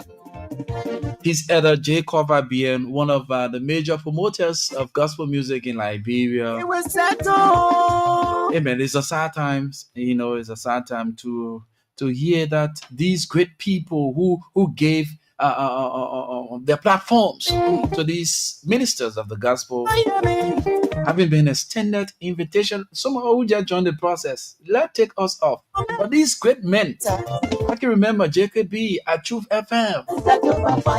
Oh man. Anyway.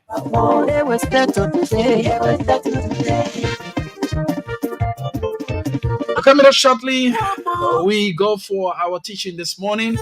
Good morning to you, Mr. Emmanuel Josephus Pay. You there at the Fatal Ministries International, one of the ministers there. I'd love to say good morning to you and your family. Hope you're doing great this morning. And members of the Fatal Ministries International, Pastor Mother Jamestown and Collie, the entire congregation, my good morning to all of you. Dennis Starr is no more. We took up the time to eulogy. Eulogy, our brother. He's gone, but the lyrics and memory still lives on. So let's now take down the song and bring you our teaching for today. We talked earlier, we told you that we'll be teaching on leadership. Leadership called a cross. So we'll be giving some biblical references when it comes to leadership. Who is a leader? What is the role of a leader? And who can be a leader? So biblical teaching on leadership emphasizes servant leadership. As a leader, you are a servant. Let us understand that today. As a leader, you are a servant. You are now a boss. That kind of bossy style. No, he said, Those who always find themselves in higher positions and just there, you are not a leader. You are a ruler. Let's understand that today. So, servant leadership comes with integrity, love, and the importance of seeking God's will. It is rooted in examples set by Jesus Christ and is characterized by several key principles. And what are some of those principles when we thought to bring to your attention? We read about, and one of those principles has to do with servant leadership. Servant leadership. The Bible teaches that true leadership, true leaders are servant first. We must underscore this. True leaders are servant. Jesus exemplified this when he started his ministry. He said in his word, whoever wants to become great amongst you must be your servant. You can get that in Matthew chapter 20, verse 26. Matthew chapter 20, verse 26. From the NIV version, it says, this principle highlights that leadership is not about exerting authority, but about serving others and putting their needs before one's own. Putting their needs before one's own. That means, as a leader, you don't seek your own first. The people that you are leading, you go after meeting those needs and wants before thinking about yourself. We see on the national scene, these are things that are crippling the growth and development of our country. We see even in our local churches, we see even in our local organizations, the leaders are all focused on themselves and not the people they are leading. You are not a leader when you find yourself only thinking about what you can benefit. You are not a leader, you are a ruler. So a leader is a servant. Let's underscore the word servant in leadership. A leader is a servant. Anyone who leads and think about him or herself is not a leader, but you are a ruler. Another principle when it comes to leadership has to do with integrity. The word integrity. As a leader, you must have integrity. Leaders are called to demonstrate integrity in their actions and words. You can find that in Proverbs chapter 11, verse 3, that states, the integrity of the upright guards them. A leader credibility hangs on their ability to be honest and transparent, fostering trust amongst those they lead. Hmm? As a leader, you must have integrity. As a leader, you must have integrity because leaders are called to demonstrate integrity in their actions and words. Integrity. So let us get the denotative meaning of the word integrity. Let us get the definition of the word integrity. Then we bring to your mind a clearer picture of what we are alluding to in this teaching. All right? Integrity. Integrity. For the definition, it said the quality of being honest and having strong moral principles that you refuse to change. Integrity. So let us ask the question, in our dispensation, which cut across political, social, economical, whatever means, are our leaders exemplifying integrity? Do they have integrity enshrined within their leadership?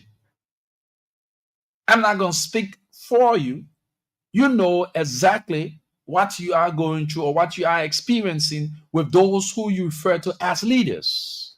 Leaders must have integrity. They must be able to demonstrate high level of integrity in their actions and words. That's why you hear people say deeds and not words. Proverbs chapter 11 verse 3 states, the integrity of the upright guards them.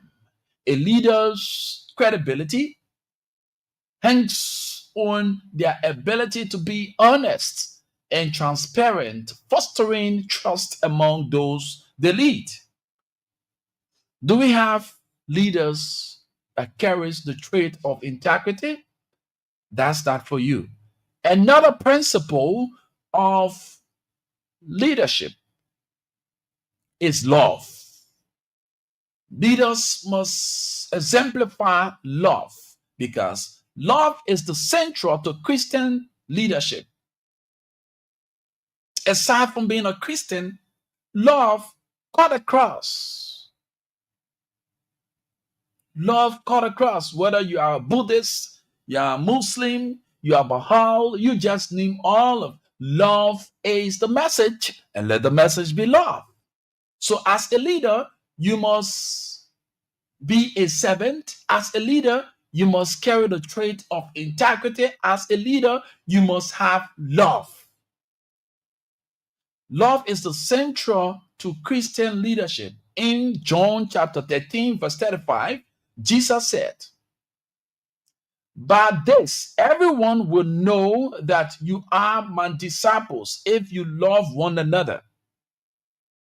Leaders should be driven by a genuine love for those they serve, which influences their decisions and interactions. As a leader, you are not there to create cliques. As a leader, some of you, you bear the name leaders, but on your during your leadership, you are directly focused on gossips. You lead by taking in gossip. Any leader, anyone who refers to him or herself as a leader, you are one of the deadliest thing you should ever and never dwell with is gossip. You must be able to be straight.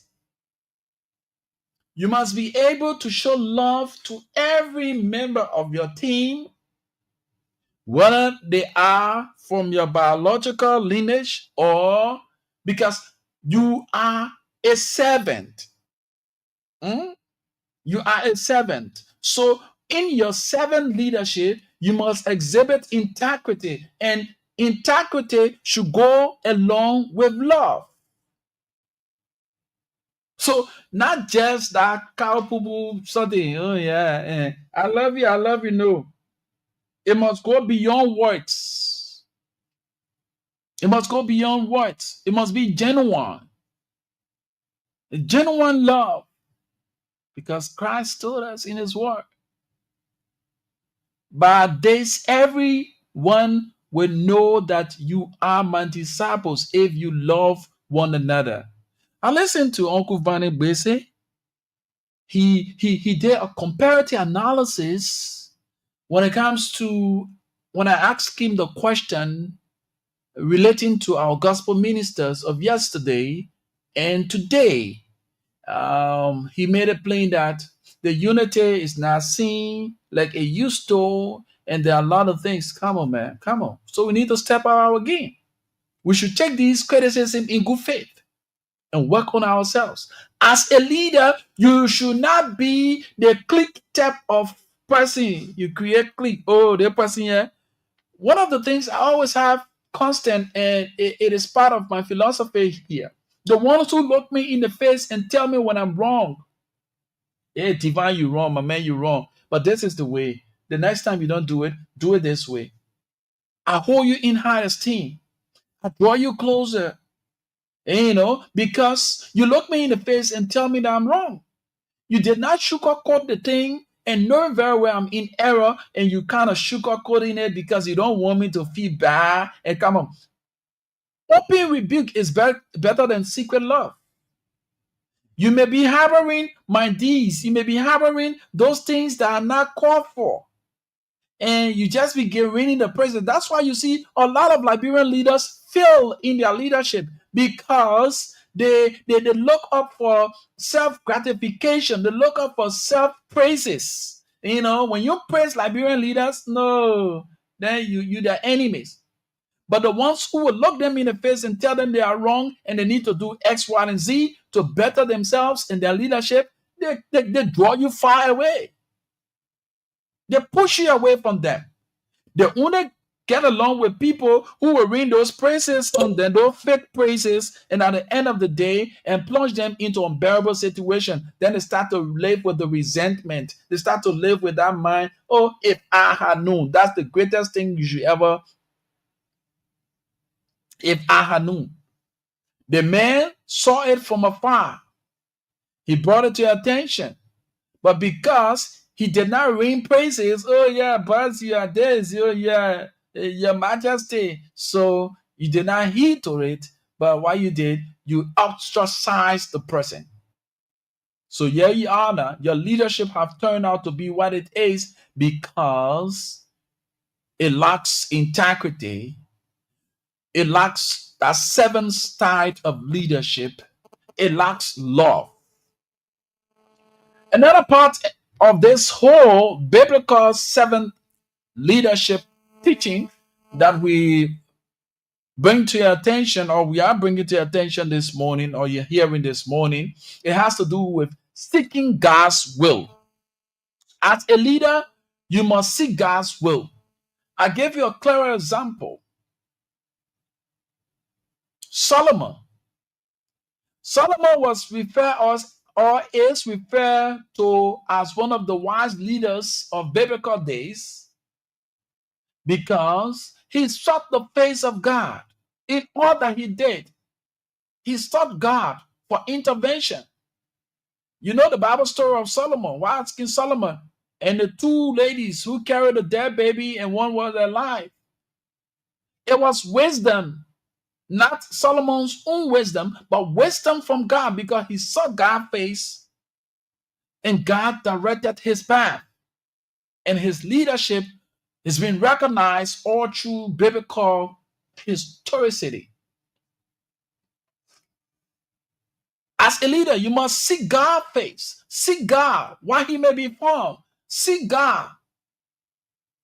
Seek God for intervention. Recuse yourself, because some of us, we believe that the chants, the bodios and the budos, all those kinds of people will go to for protection while we are headed. We are heading leadership in places. They are the only solution. Come on, you'll be missing the mark.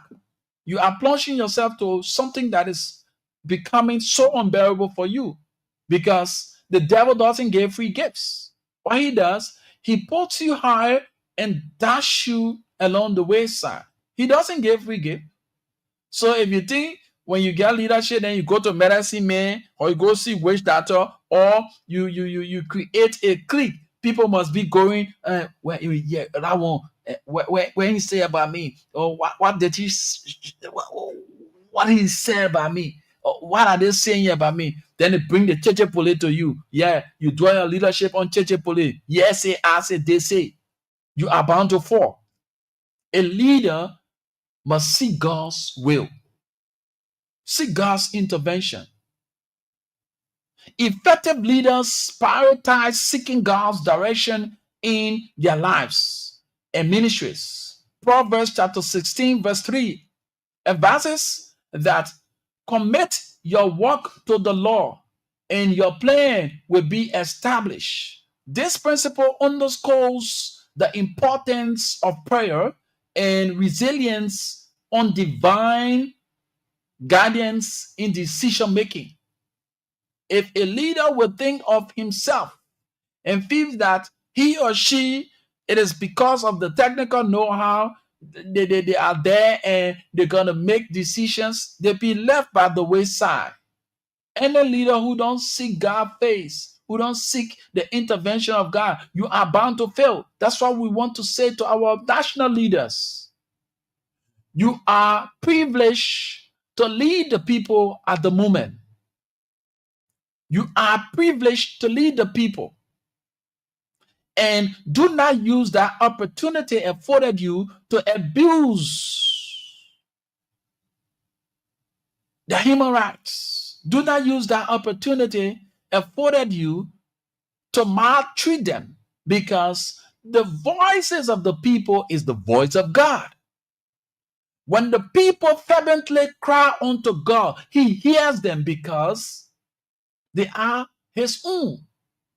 So if you are a leader and there's an outcry and the crowd of the people is out of order, wherein things that you should have done for the people or you should be doing for the people, you've rejected, or you've turned your back on it and doing it your way.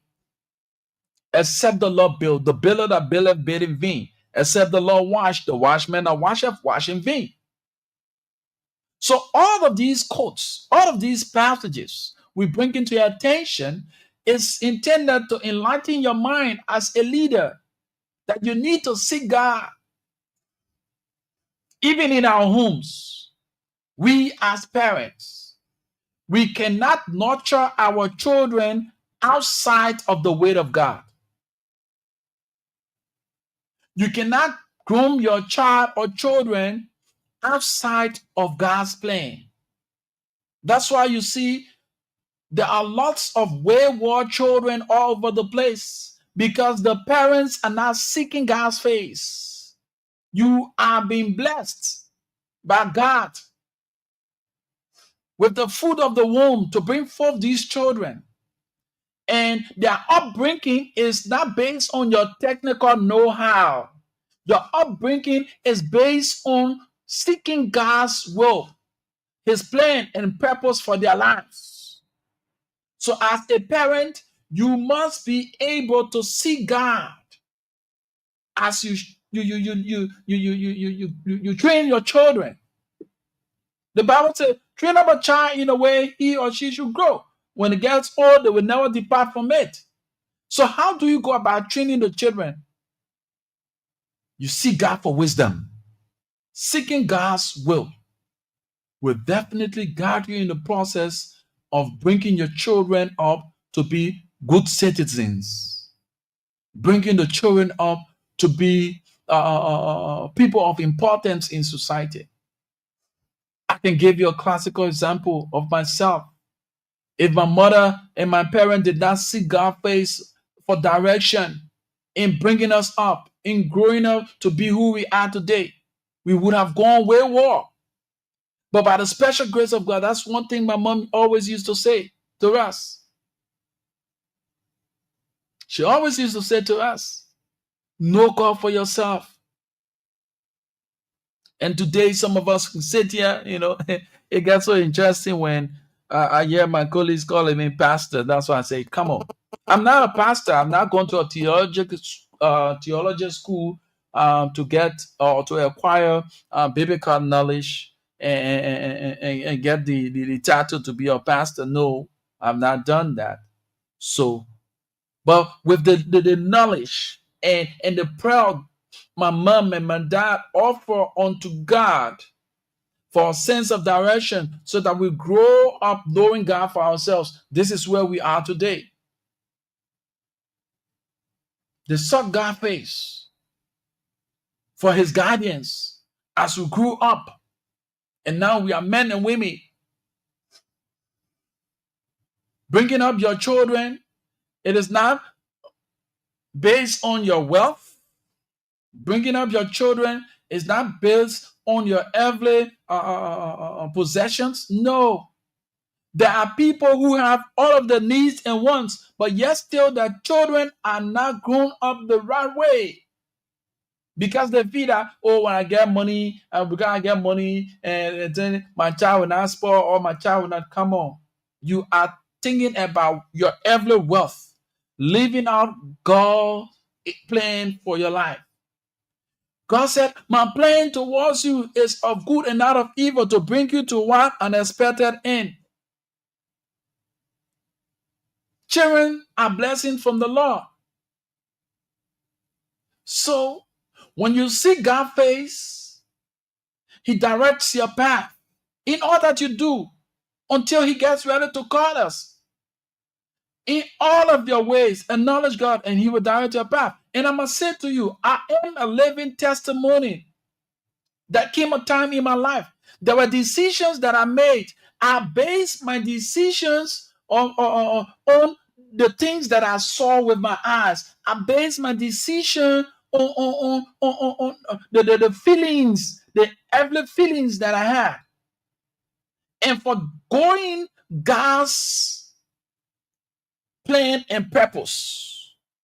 So at the end of the day, it has turned out to be what it is. So that's why I have chosen to own up to whatever that I go through in life, or I find myself going through in life, because I did not see God's face in making a very great decision in my life. I was after what my thoughts were. Oh yes, this is an opportunity. Oh, this is something that is going to pay off. So I did not seek the face of God. I did it my way, and it have turned out the result that I'm getting or I've gotten. I've come to realize that seeking God's face before making decisions, seeking God's face, seeking God to be the author and finisher of your faith is very key and vital to everyone's life. I did not see God's face. I made a decision, and it has baffled on me. But by his fashion, he said, though it may tarry, but it shall come to pass. We made decisions. All of our clear mind thinking, not seeking God. But he says in his word He will never leave us. He will never forsake us. He will never put burden on us that we just can't bear. Because at the end of it, where He will leads us, His grace is there to sustain us. We are living by grace. Grace. Because some of the decisions we make in life without seeking God's face, it is only by the grace of God that we find ourselves to where we are. It is only by the grace of God that things start to work out for us, because He said in His word, they that wait upon the Lord, He shall renew their strength, mount up with wings as eagles. We shall run and never get weary, walk and never faint. We made decisions in our lives without getting word from God. We were so hasty in making decisions, and those decisions did not pay off as we expected. God has the master plan for each and every one of us life. He knows what's best for you. That's why He said He never shares His glory with anyone. So if you want to share God's glory, if God's plan for you is this X, Y, and Z, and you want to use man to have that accomplished, God sits and look at you. That's why His permissive will, it is called His permissive will. So He just sits and look at you. So when you try and you feel, you are depending on man to be the source to get you to that virtue, but not knowing God has the master plan. So at the end of it all, you will come back to God and wait on His time.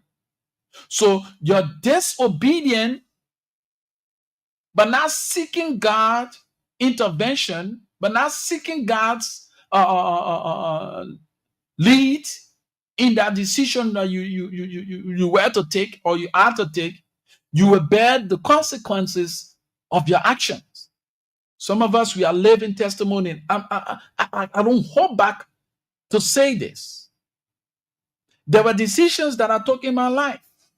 I needed to have sought God's face. He's not the God that when we are at the point of our needs, then we go, oh God, I want things to happen quickly. No, He takes His own time. Because when He leads, His grace is there to sustain you. He makes every crooked path straight. He doesn't give you with regret. When He gives with other values. When He gives with other values. Like us who are parents, we won't send our children to school without giving them recess. You won't send that child to school. He said the child shouldn't go and engage with their friends. And we see that friend eating, then they go to stand there. What do you, the parent, you need to do? You need to provide all of the necessary means that will make that child not to go and stand before their friends when they are eating or when they are going to have lunch. So you will provide the necessary means. That's what God does. When we wait on Him, He's a God of time. We are so impatient. We don't want to wait on God's time and say, God, time, but that thing the woman can waste time. So we want it quick. And the devil gave us quick fix miracles, quick fix, accomplishments. And we pay double.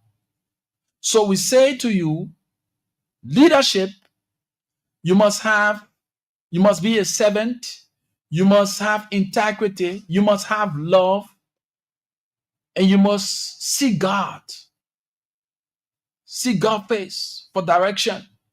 So those principles or those key principles to a good leadership has to do with having the mind of a servant leader, You must have integrity.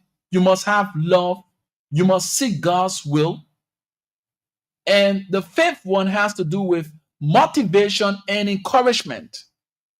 A lot of us, we discourage ourselves. A lot of us, when we are faced with diverse situation, we discourage ourselves. There's nothing to be for God. Nothing to be for God. We must be able to encourage ourselves. You know where you gain your encouragement? By reading the Word of God. Seek the Lord while he may be found.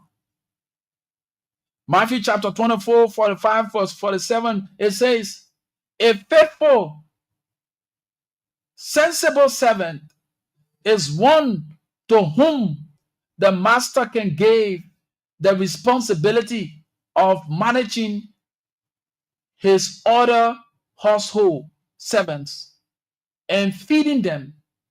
If the master turns and finds that the servant has done a good work or good job, there will be a reward. I tell you the truth, the master will put that servant in charge of all his wounds. Read for yourself Matthew chapter 24, 45 to 47. So we talk about the fifth key principle to leadership is motivation and encouragement. As a leader, a good leader motivates others towards a common goal while providing encouragement during challenging times. Paul's execution in Acts chapter 27 demonstrates how he strengthened his followers. He strengthened his fellow travelers with words of hope amidst a storm. You as a leader, the people look up to you for guidance. The people look up to you for shepherdship, leadership. But when the situation arises, say, you should be the last person, even when it seems not to be working. You must be there to encourage the people. You must be there to encourage your honor men. Because as a good leader, you are there to motivate and encourage. Where does your hope lie? Your hope lies in God. If you are depending only on God, you will not give up when diverse situation arises. Because God told us in his word, we should look up to the hills from whence come our help. Our help cometh from the Lord, the one who made the heaven and earth. He never sleeps nor slumber. Because where his will leads, his grace is always there to sustain us. Someone said, divine, you preaching. I'm not preaching. I'm not a preacher. I'm teaching.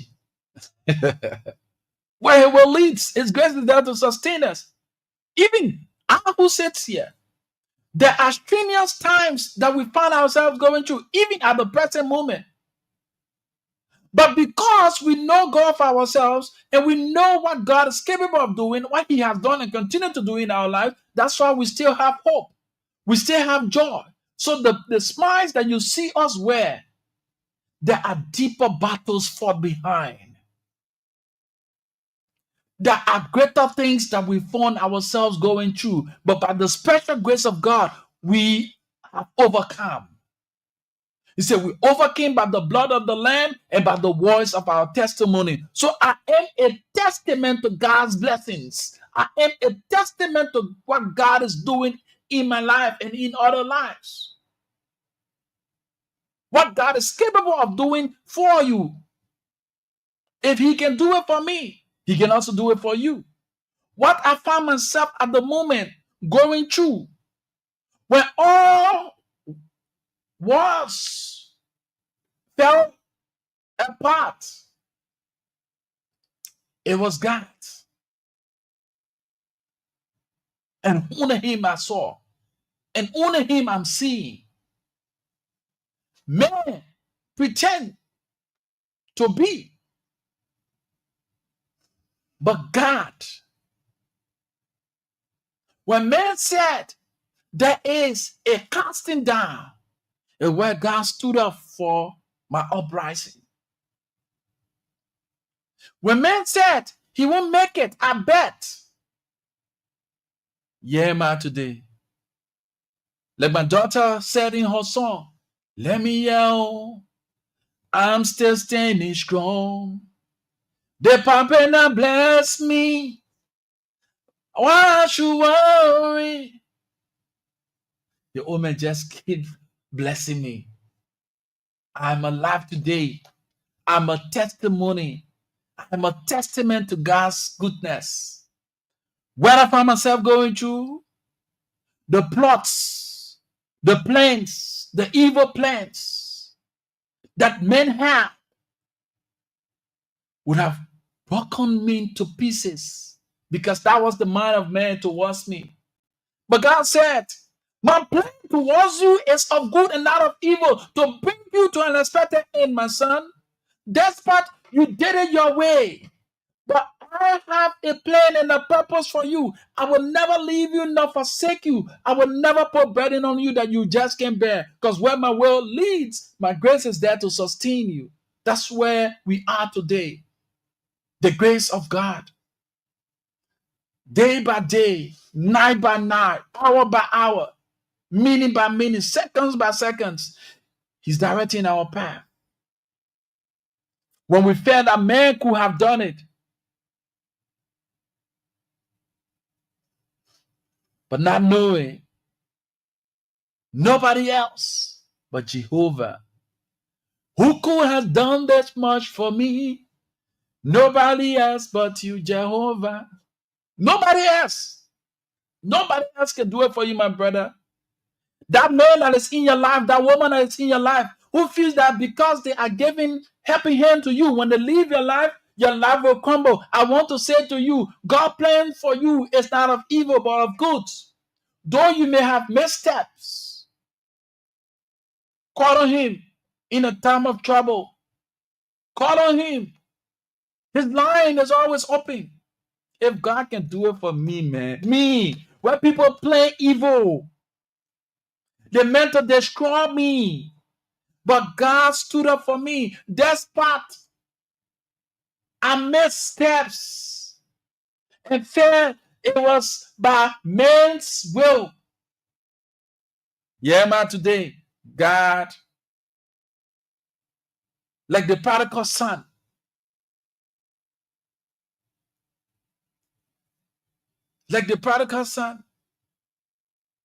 felt a man could have done it.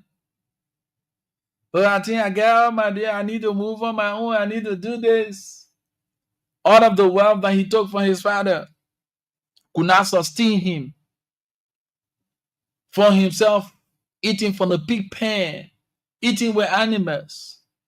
But later that he realized that he's from a wealthy family. Though he may have stepped his bound, but he went back, pleading for mercy. There's still room at the cross for us. Though millions have come, there is still room for you, my friend. There is still room at the cross for you and I. Though we may have gone our ways, we may have done things out of the way of God, but He still have compassion on us. The room is still there for forgiveness. He's a compassionate God. Do not ruin your life and say that you are the worst sinner. He loves sinners.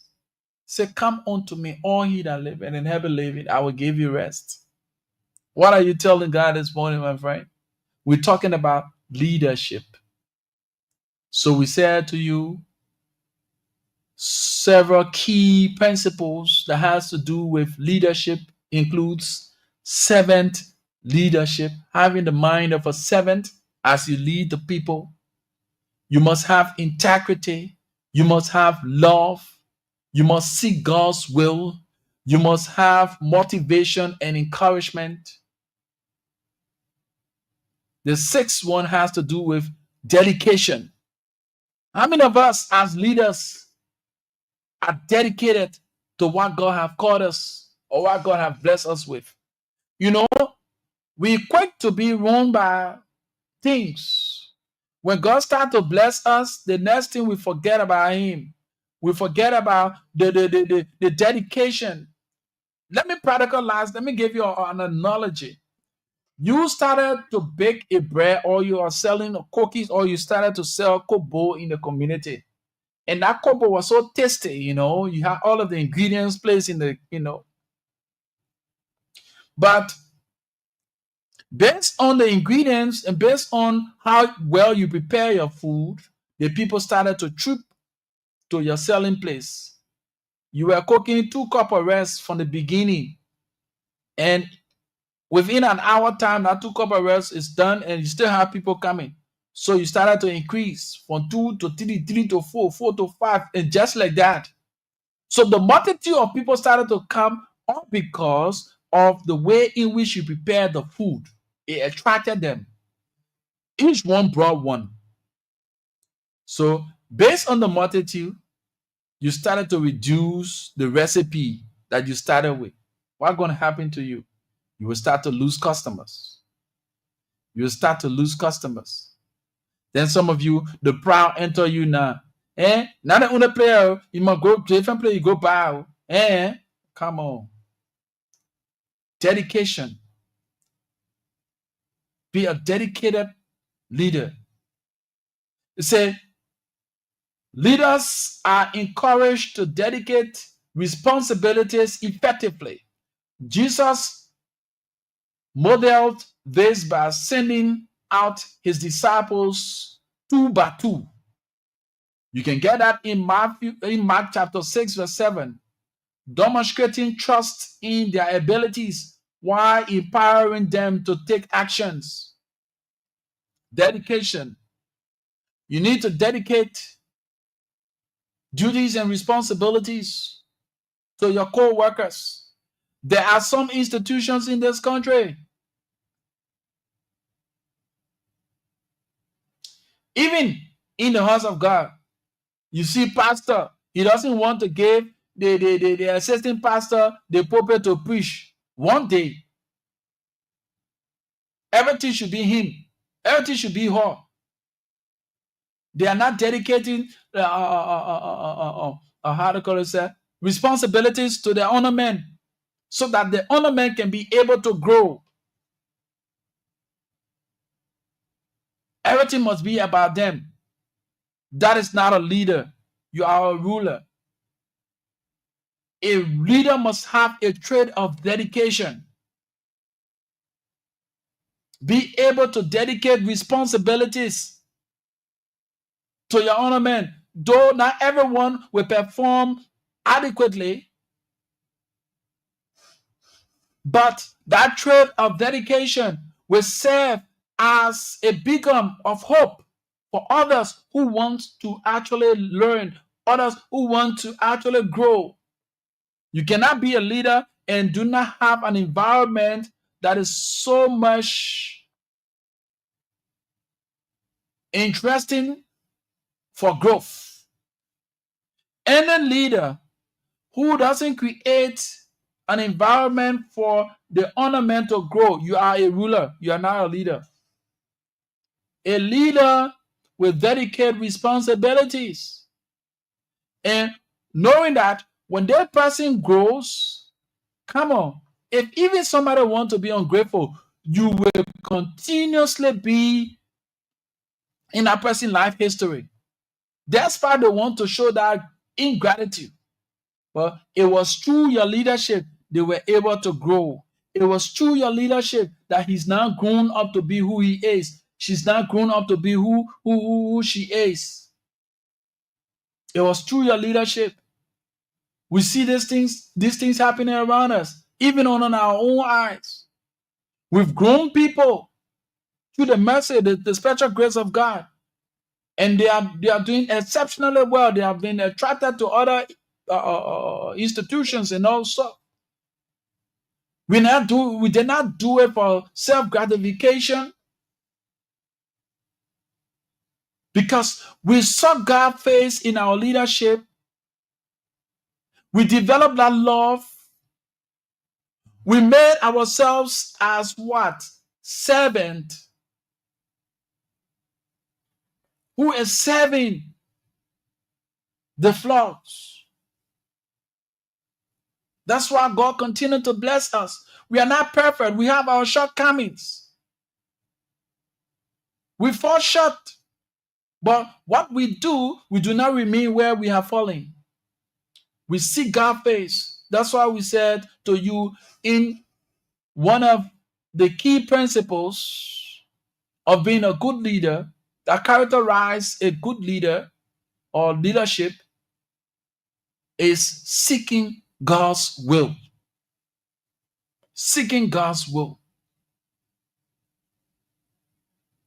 Be able to give taxes to the honor men. Let them do. You say that person. That's why another example for some of you. We go to school. Every day we go to class, there's a new lesson given. Every day we go to class, there is a period set.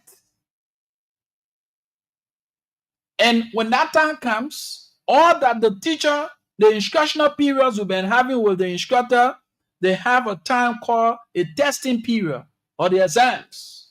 It's when the teacher gets to know as to whether he or she have made an impact in your life, in your educational sojourn, for the couple of weeks he or she been teaching you. So they bring you to the testing period to test your ability as to whether you've been taking in the lesson. So that testing period is where is referred to as the evaluation period. To evaluate you. Every day I go to class, I give you new note, I explain. I give you new notes, I explain. There is a time set that I want to know as to whether the notes and the teachings I've been giving or providing to you, you have taken it in. So I gave you tests. And when you fail, if you have about 5 students in a class and 3 fail, you the teacher, you have failed. Oh yes, you the teacher, you have failed. Because the number of failure is more than the number that have acquired the necessary lesson you've been teaching. That means bulk of the class have not understood what you've been teaching. So you the teacher, you are failing. So during the instructional period, you dedicate tasks to each of the students. That's why you give them assignments. Go home, do the assignment. The assignment is a practical means through which you put your ideas together. And most of us in our schooling, we gave people our assignments to do. When we are given an assignment at school, we give it to people to do. No, take up the time. It's a period of practice to practice and put your pieces together. It's nothing for you to give to somebody to do for you. So dedication, as a leader, you must dedicate taxes to the people, your honor men. Not everything must be you. Every Sunday you must preach. That's why I appreciate my pastor so well. He's one of those pastors in this country. He has recused himself from amongst the numbers that are now bringing the Christendom to questioning. He have trained men and women, even when he's not around, who can step in his shoes to move the ministry forward. Yes. He has trained and still training men and women who, when he's nowhere around, they can stand up and the ministry will still continue. That's why you see, there are institutions that are centered around an individual. Any institution that is centered around an individual is bound to crumble. I gave you a classical example. May his soul rest in peace. How many of you know the late Nicodemus Solomon? Or we used to say Pawi, on the Gardnersville Road there. Where is the Liberia Christian Community College today? Reverend Solomon died. Go and see when he was alive. The construction and the annexes he had for his institution.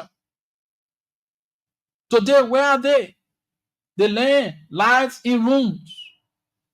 The land now, where the school, the clinic, and all the things have now turned out to be a dump site because that institution was based only on that individual.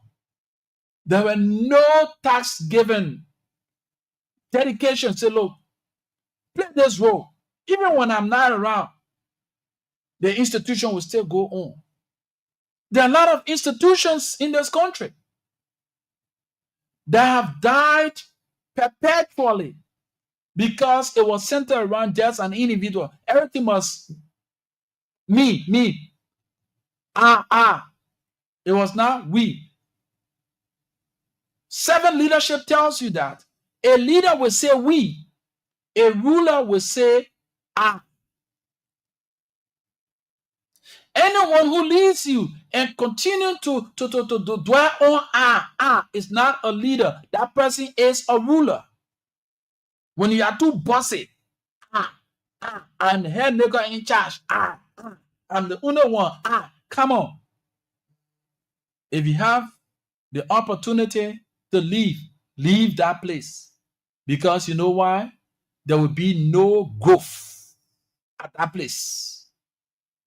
There will be no growth at that place because the person feels that they are the only one who have the monopoly over ideas. The person feels that when others grow, it is a very serious taboo to them. An environment where one person just feel that they are the head maker, nobody else should have a voice there. That place for people to grow there is hard.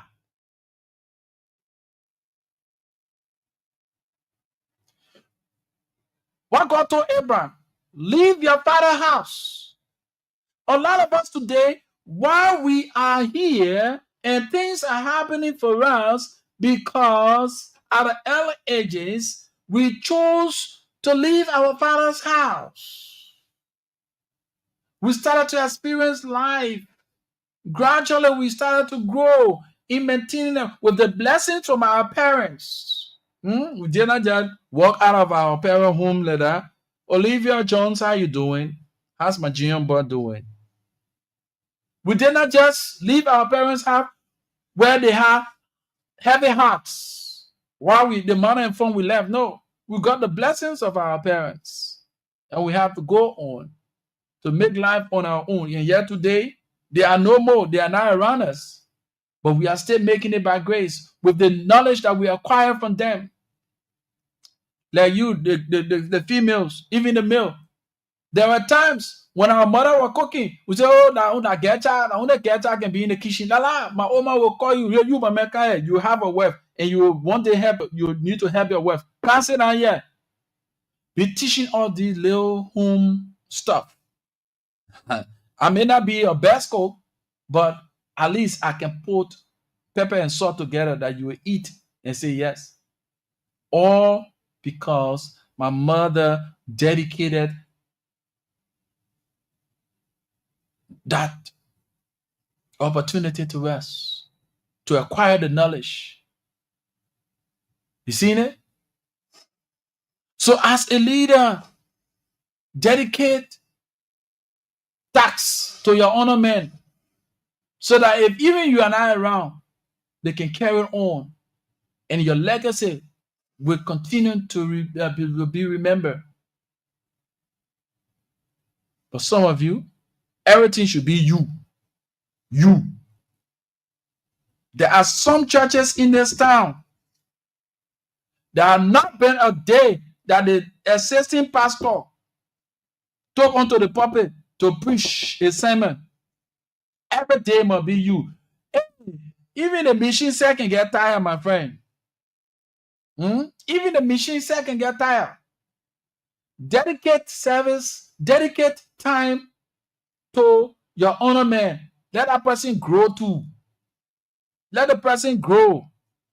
Dedicate time. Give them some space. Say, Lord, my man, today they okay money. You don't want preaching the whole month. Okay, every third Sunday you will be the one to preach. And that's how that person will start to grow. That's how that person will start to grow.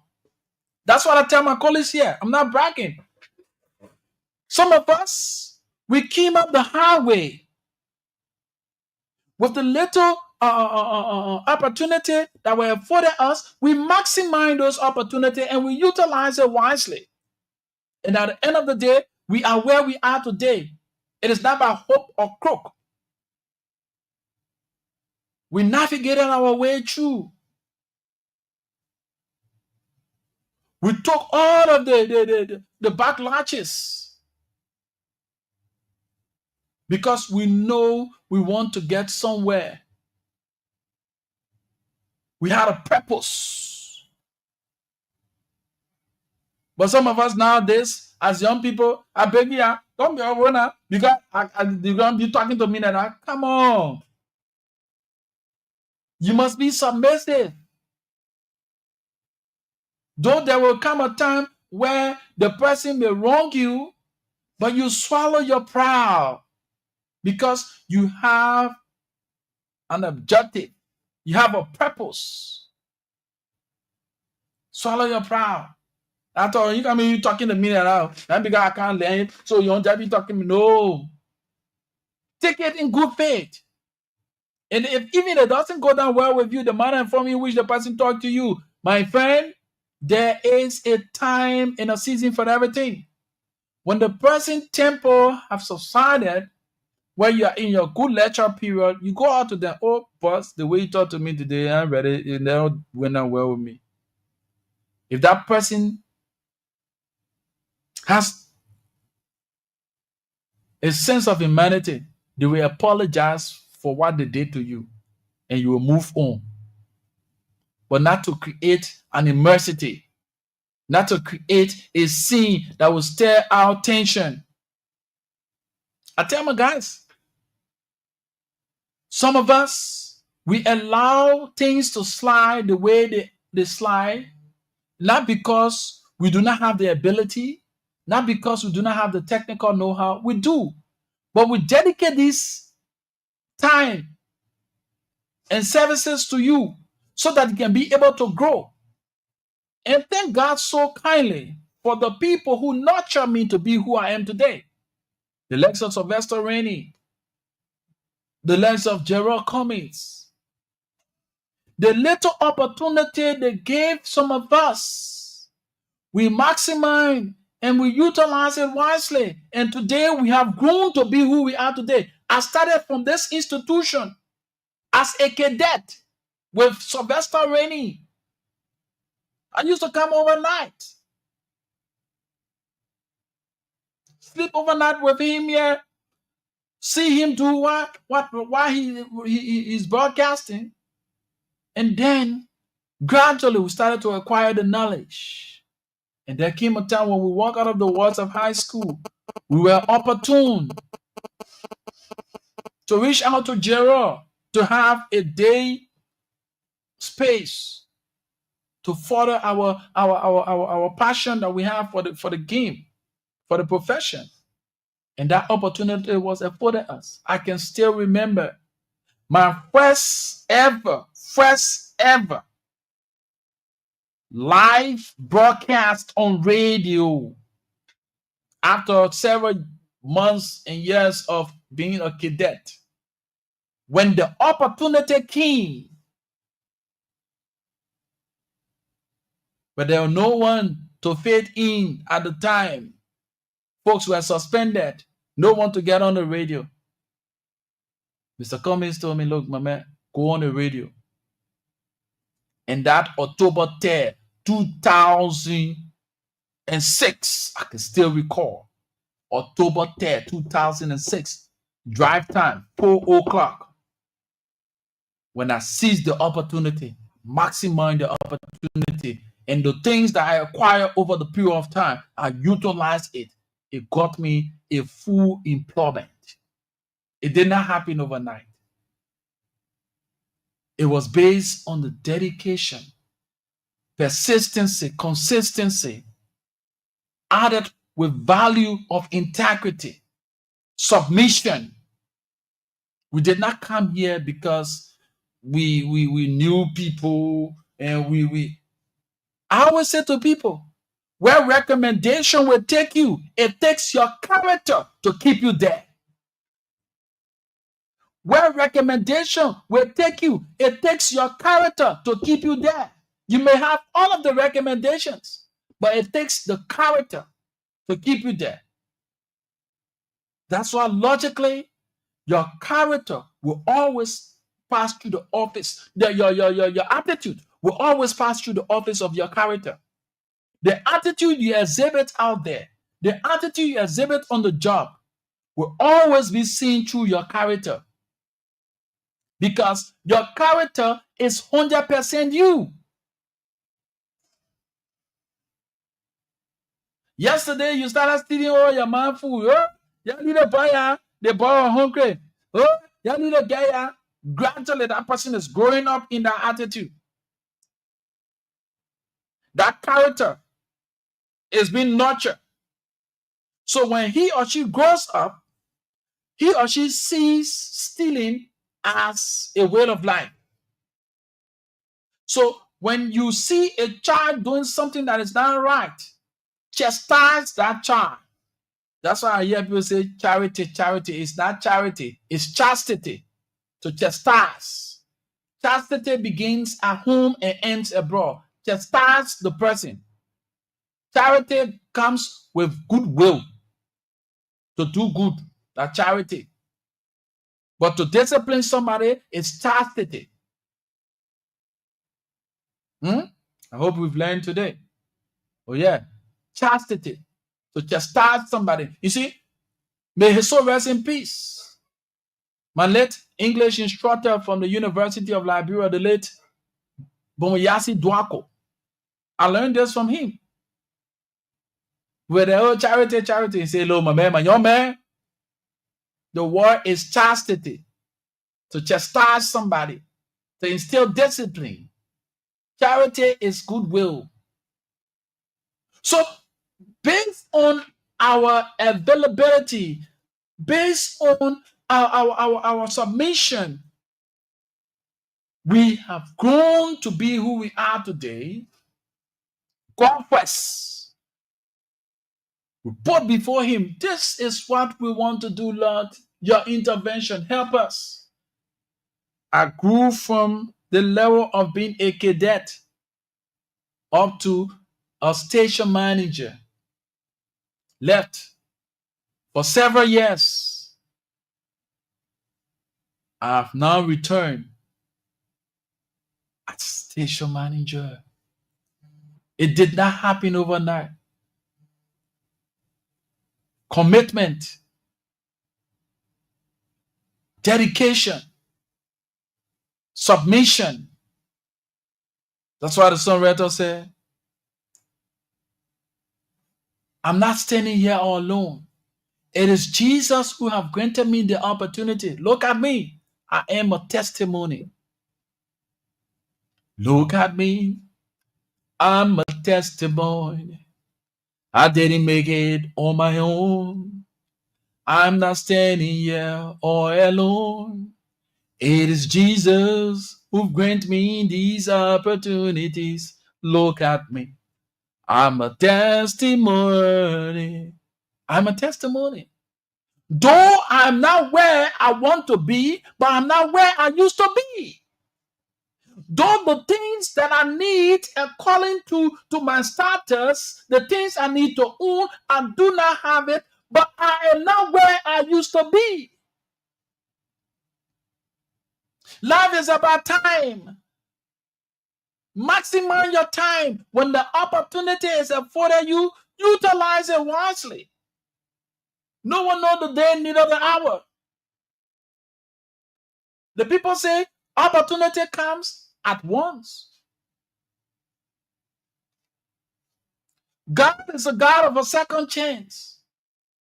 Today we may go and do something, and God's compassion, grace, we may be saved. But that doesn't mean we will continue to do and expect to survive it. He said, when you continue to sin that grace may abound, he said, no, God forbid. That's what I said to God, Lord, whatever that is standing in the way as a Goliath from serving you, take it away. Oh, that's my prayer to God now.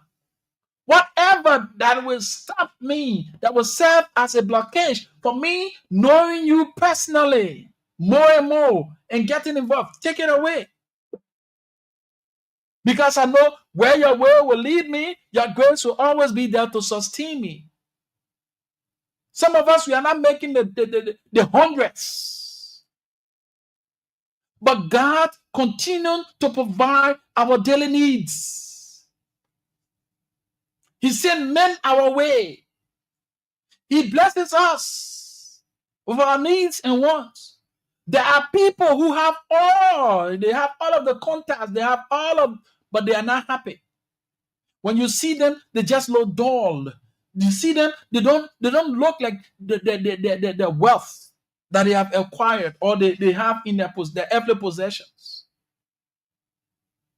But we who God continue to bless through men, and extending helping hands, we look so sharp, we look so good. Then even some people who the needs and wants are met adequately. It is the doing of the Lord because we seek God's face. That's what we say in one of the several key principles to leadership.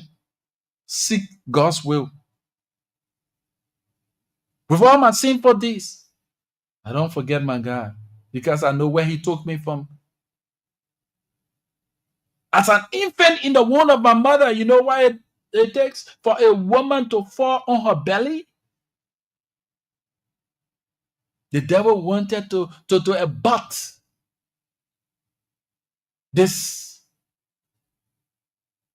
child that is now speaking to your conscience. But God preserved my life, preserved the life of my mother so that I can be able to be told the story. That's what I say to people always. There's no mate in grace. I may not be where I want to be. I may not be on par with other young people that are around. That will move me. God has a plan and a purpose for my life. At His own given time, He will show up. He will show up for me. So I'm not moved by what I see around me. When the enemies gather themselves, God raised up a standard for me. I can recall in 2002, 2003, yeah. When my rose up against me, all because of personal aggrandizement, like I told you last Sunday, to bring me down to my knees, God stood up for me. He fought that battle and brought forth the victory. When I found my life would have been threatened, my life would have been taken away, all because somebody wanted to prove a point, send criminals on me, took away my phones, they would have harmed me. But God stood up for me. Let the phone go, divine. Your life is more important. The iPhone 13 Pro Max, the S23 Plus, all were gone, taken away. He provided 14 and several others. When man said there was a casting down, is when God stood up for my uprising. I'm not perfect, but I know God for myself. And that's one thing my mother always said to us. I may not have the riches, But one thing I gave thee, get to know God for yourself. And now we know God for ourselves and getting to know him more and more. Oh, yes. So we say to you several key points. We say servant leadership. We say integrity, love, see God face. You must have motivation and encouragement as a leader. You must have dedication, dedicate services, opportunities to your undermen. Another point of it, conflict resolution. There are lots of leaders who lack this. When two of your staffers or two of your undermen are going through scuffles and all of things, you don't play the exemplary role as a leader. You take side. You there honor A, pushing fire because the other person can bring gossip to you, so that you're only a person there. So you marginalize the other because they don't take gossip to you. Any leader who take gossip, your leadership is bound to fail. So conflict resolution should be one of those traits for a good leader. So conflict resolution, biblical leaders address conflicts directly and constructively. Jesus taught his disciples about humility and servanthood as essential qualities for resolving dispute. Read Mark chapter 9, verse 33 to 36. It will tell you a clear picture of what it is in conflict resolution. Another part of it, vision casting. A leader must have vision. Leader must have a clear vision for where they are leading others. Proverbs chapter 29 verse 18 states, where there is no vision, the people perish. A compelling vision inspires followers to work towards shared goals. The vision bearer, we have vision bearer and we have vision carriers. Your honor men are the vision carriers. They carry the vision with you. You are the bearer of the vision. So as a leader, you must have a clear vision for where you are heading or you are leading others. Another part of it, it has to do with accountability. As a leader, you must be accountable to the people.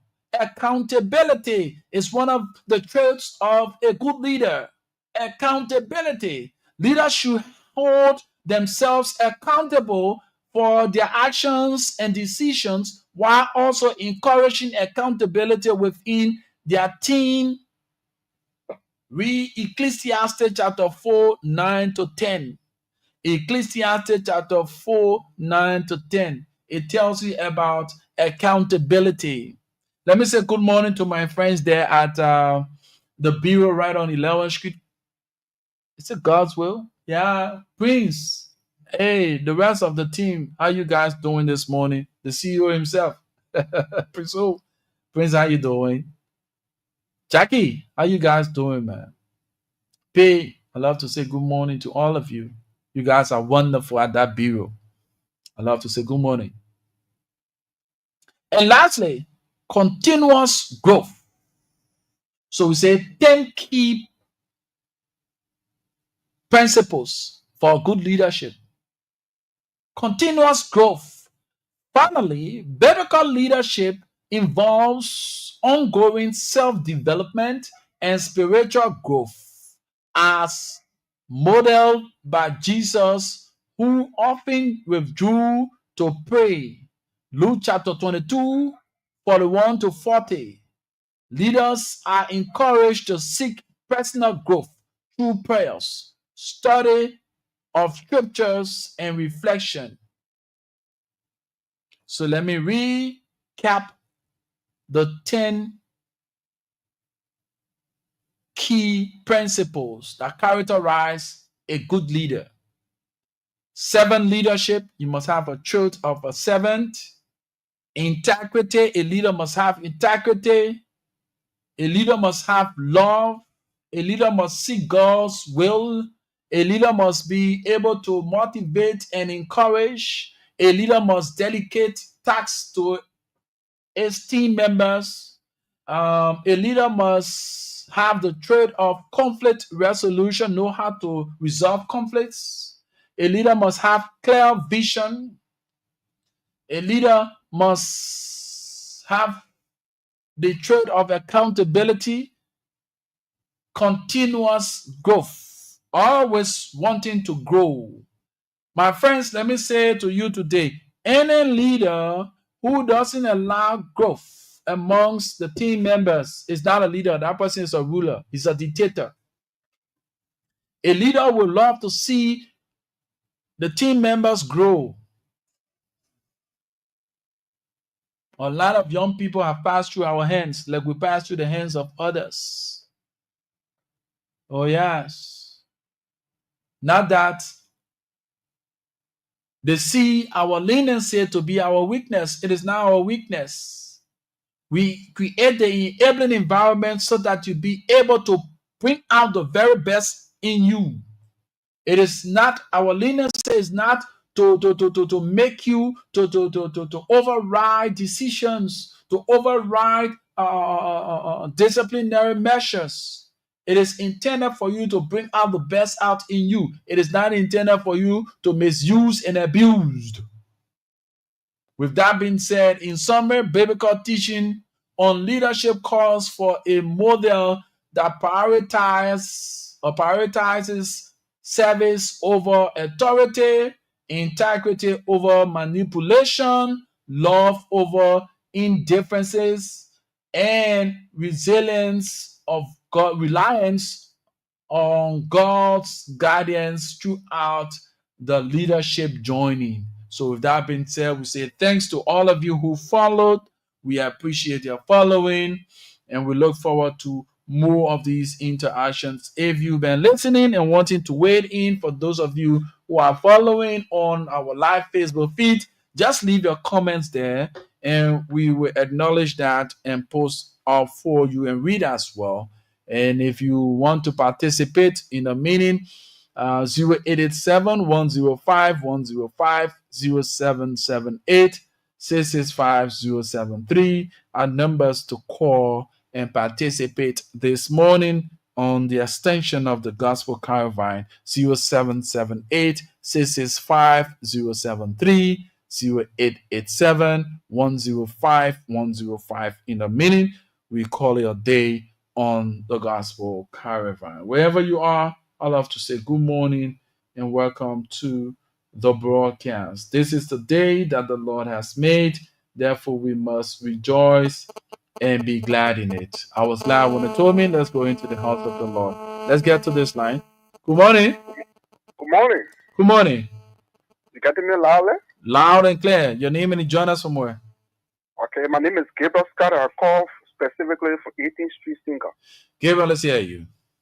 Thank you. I want to firstly congratulate you for reminding me and also so many issues concerning characteristics of leaders and how you should live for edification in your life.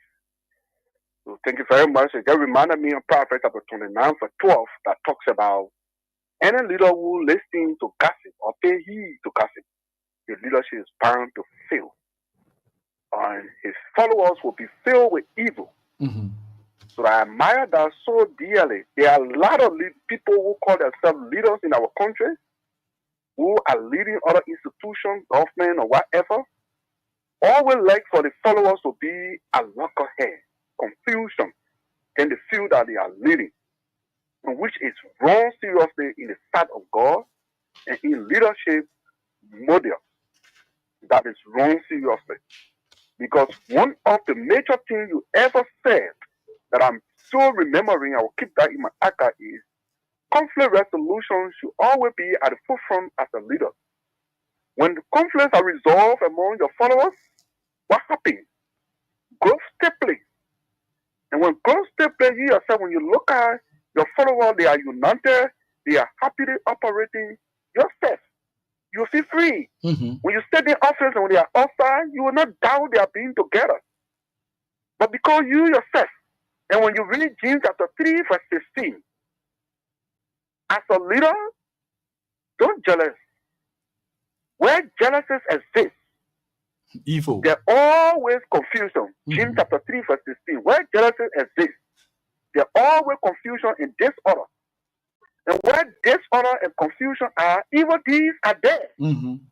And where evil deeds are, primitive deaths are easy to occur. Oh yeah. To really end it. Oh yeah. So this is actually, I use Liberia as a case study. This is actually Liberia's major problem. We Liberians, we don't know how to lead. We want to bring conflict among our followers. We want to see disorder among those who are our followers, which is actually wrong. Thank you for the lesson, and thank you for your experience in life, and thank you for where God has taken you from, and God has brought you, and thank you for reminding us of what you have experienced and learned as well. Let God be praised, my brother. Thank you so kindly. And again, my name is Gabriel Scott. Follow you, and I really admire you. Thank you very much. Thank you so much, my brother. I appreciate you as well. Thank you so much for taking up your time. Yes, indeed. This is the reality. Even on the national scene. Yeah. I can tell anybody. Any leader who doesn't create an environment for the team members to grow, forget you're not a leader, you're a ruler. Everything about you is I. We saw that. And we continue to see that even in our little cycles. I. Everything must be about you. When there are meetings, opportunities for growth, only you must go there. The honor man, the next man to you can experience travel too. Only one, your parking ball. Only one should experience all of the travel opportunities. That's evil. You're not a leader. So no, man, get a DSA. Go to that thing. Go represent us. I trust your ability. Oh, okay, yeah, you can do that. Even, you know what is integrity? Doing the right thing, even when others are not around. That's integrity. So, you want when your bosses are around, I think you can work. I think you won't be pressuring the other people. When your boss go, all of you go back to the same old thing. They were causing all of you were causing you did not know that you were there to put them in check. But now you see your boss now, and the time you won't prevail on the other people, no. That's evil. You're an evil genius. So this is it, man. Thank you so kindly, my brother. God is helping us. He's nurturing us to be who He wants us to be. That's why I say to people, you don't know my story, you cannot tell or question the glory. We've come a long way by the special grace of God. Through humiliation, through a lot. But God being God, He said He will never leave us. He will never forsake us. He will never put burden in us that we just can't bear. Because where He will leads, His grace is always there to sustain us. And I thank God for my mother. Thank God for my parents, for my upbringing. Oh yes. No, wherever she is, wherever they are, in the grave, wearing that smile, if the possibility exists. Because those moral values, those principles, they instill in us, we still go along with it.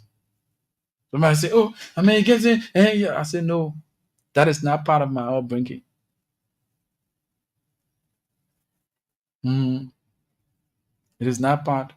While we are set on public space and insult leaders, all because I want to attract leaders to me to give me handouts. So it pains me. Every day I sit and listen to some of our colleagues who sits on the radio and rain insults at leaders. And, I kind of wonder. The first and foremost thing that runs through my mind, your upbringing.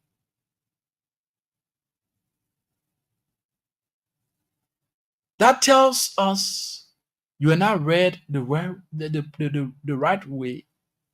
If you can sit and insult your leader, then who are you? You're a self-reared child.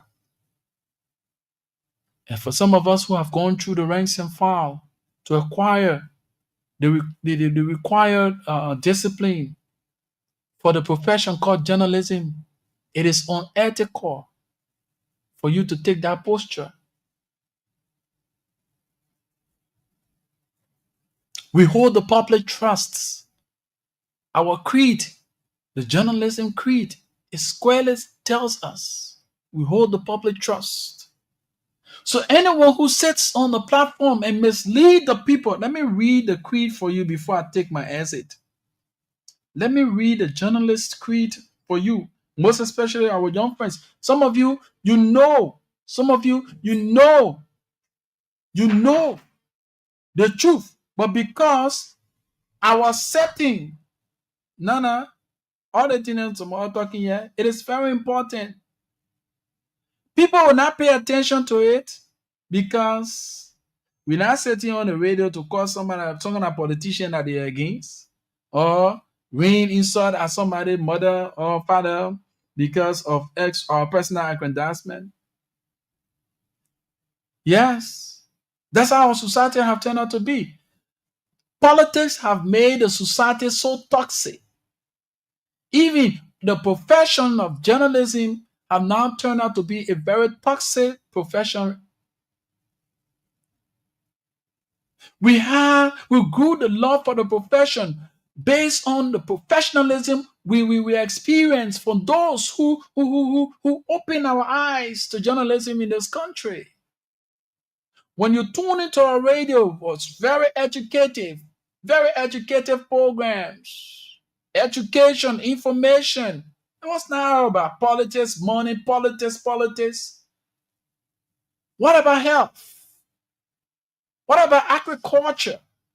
What about the economy? There are a lot more we can talk about, even hygiene. And there are a lot more we can talk about. All of politics. But politics have now turned out to be the all of the day. When you don't sit down, I call from my Banana district days, causing leader and thing and then no, you're not a good talker, you're not a good talk show host. Or and these same people that are being insulted, they call these people on the side.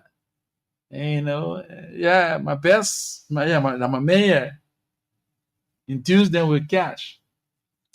I will not fall for that.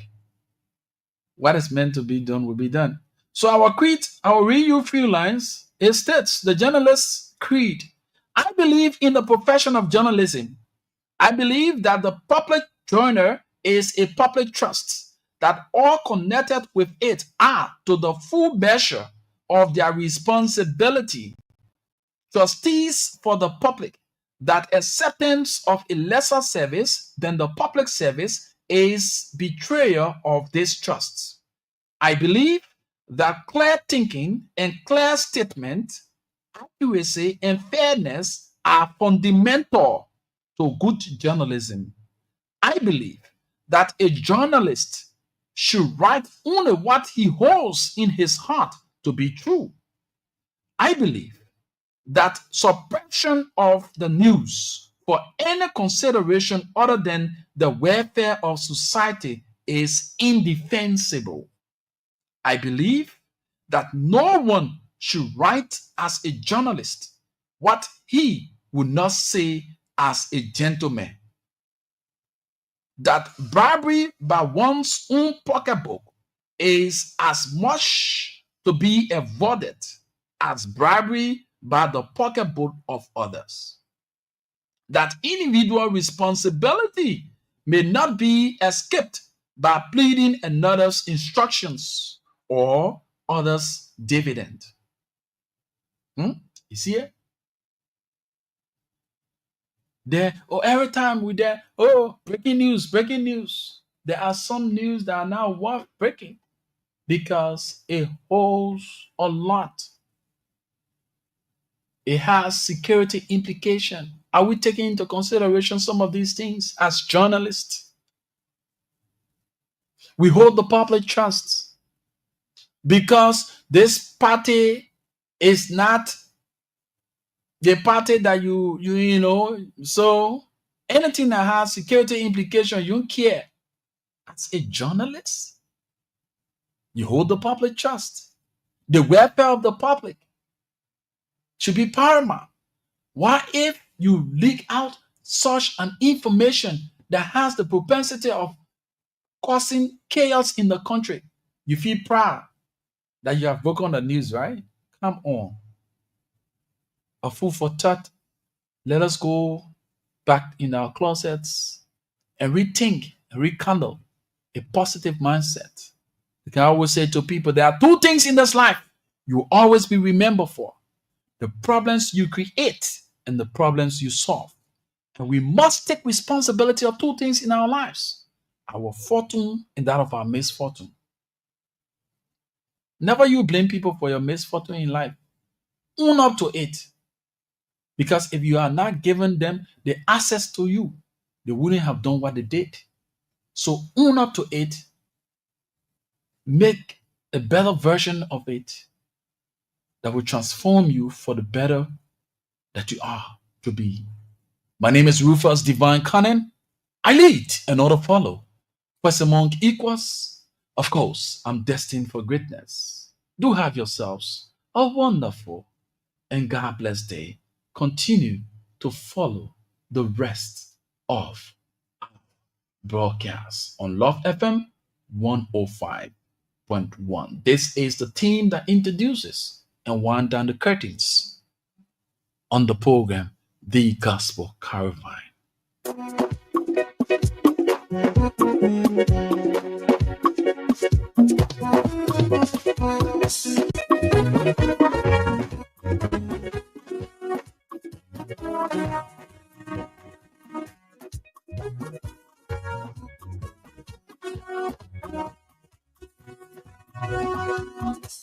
I am the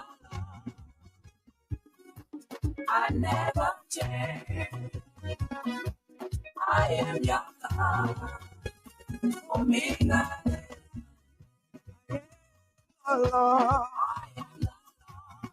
Think on. This is Love FM 105 from Pina Ventures and Communications Incorporated. This is Love FM 105. Remember not the former things, not other things of old. Behold, we will do a new thing. I will make a way in the wilderness. Oh, I will provide water in the desert. Then you will know that I am your God. Child of God, why should you worry? Don't you know you are a choosing generation? Oh, I choose to bless you. I will bless your nation, your children, your family, every day and every night. Oh, I am your battle axe. I am your weapon of warfare. And Jehovah Jireh, the God that never sleep nor slumber, I will be there to fight for you. I will be there to protect your people. Every day, every night, I will be there. Oh, Jehovah is my name. I am the Lord. I am the Lord. I never change.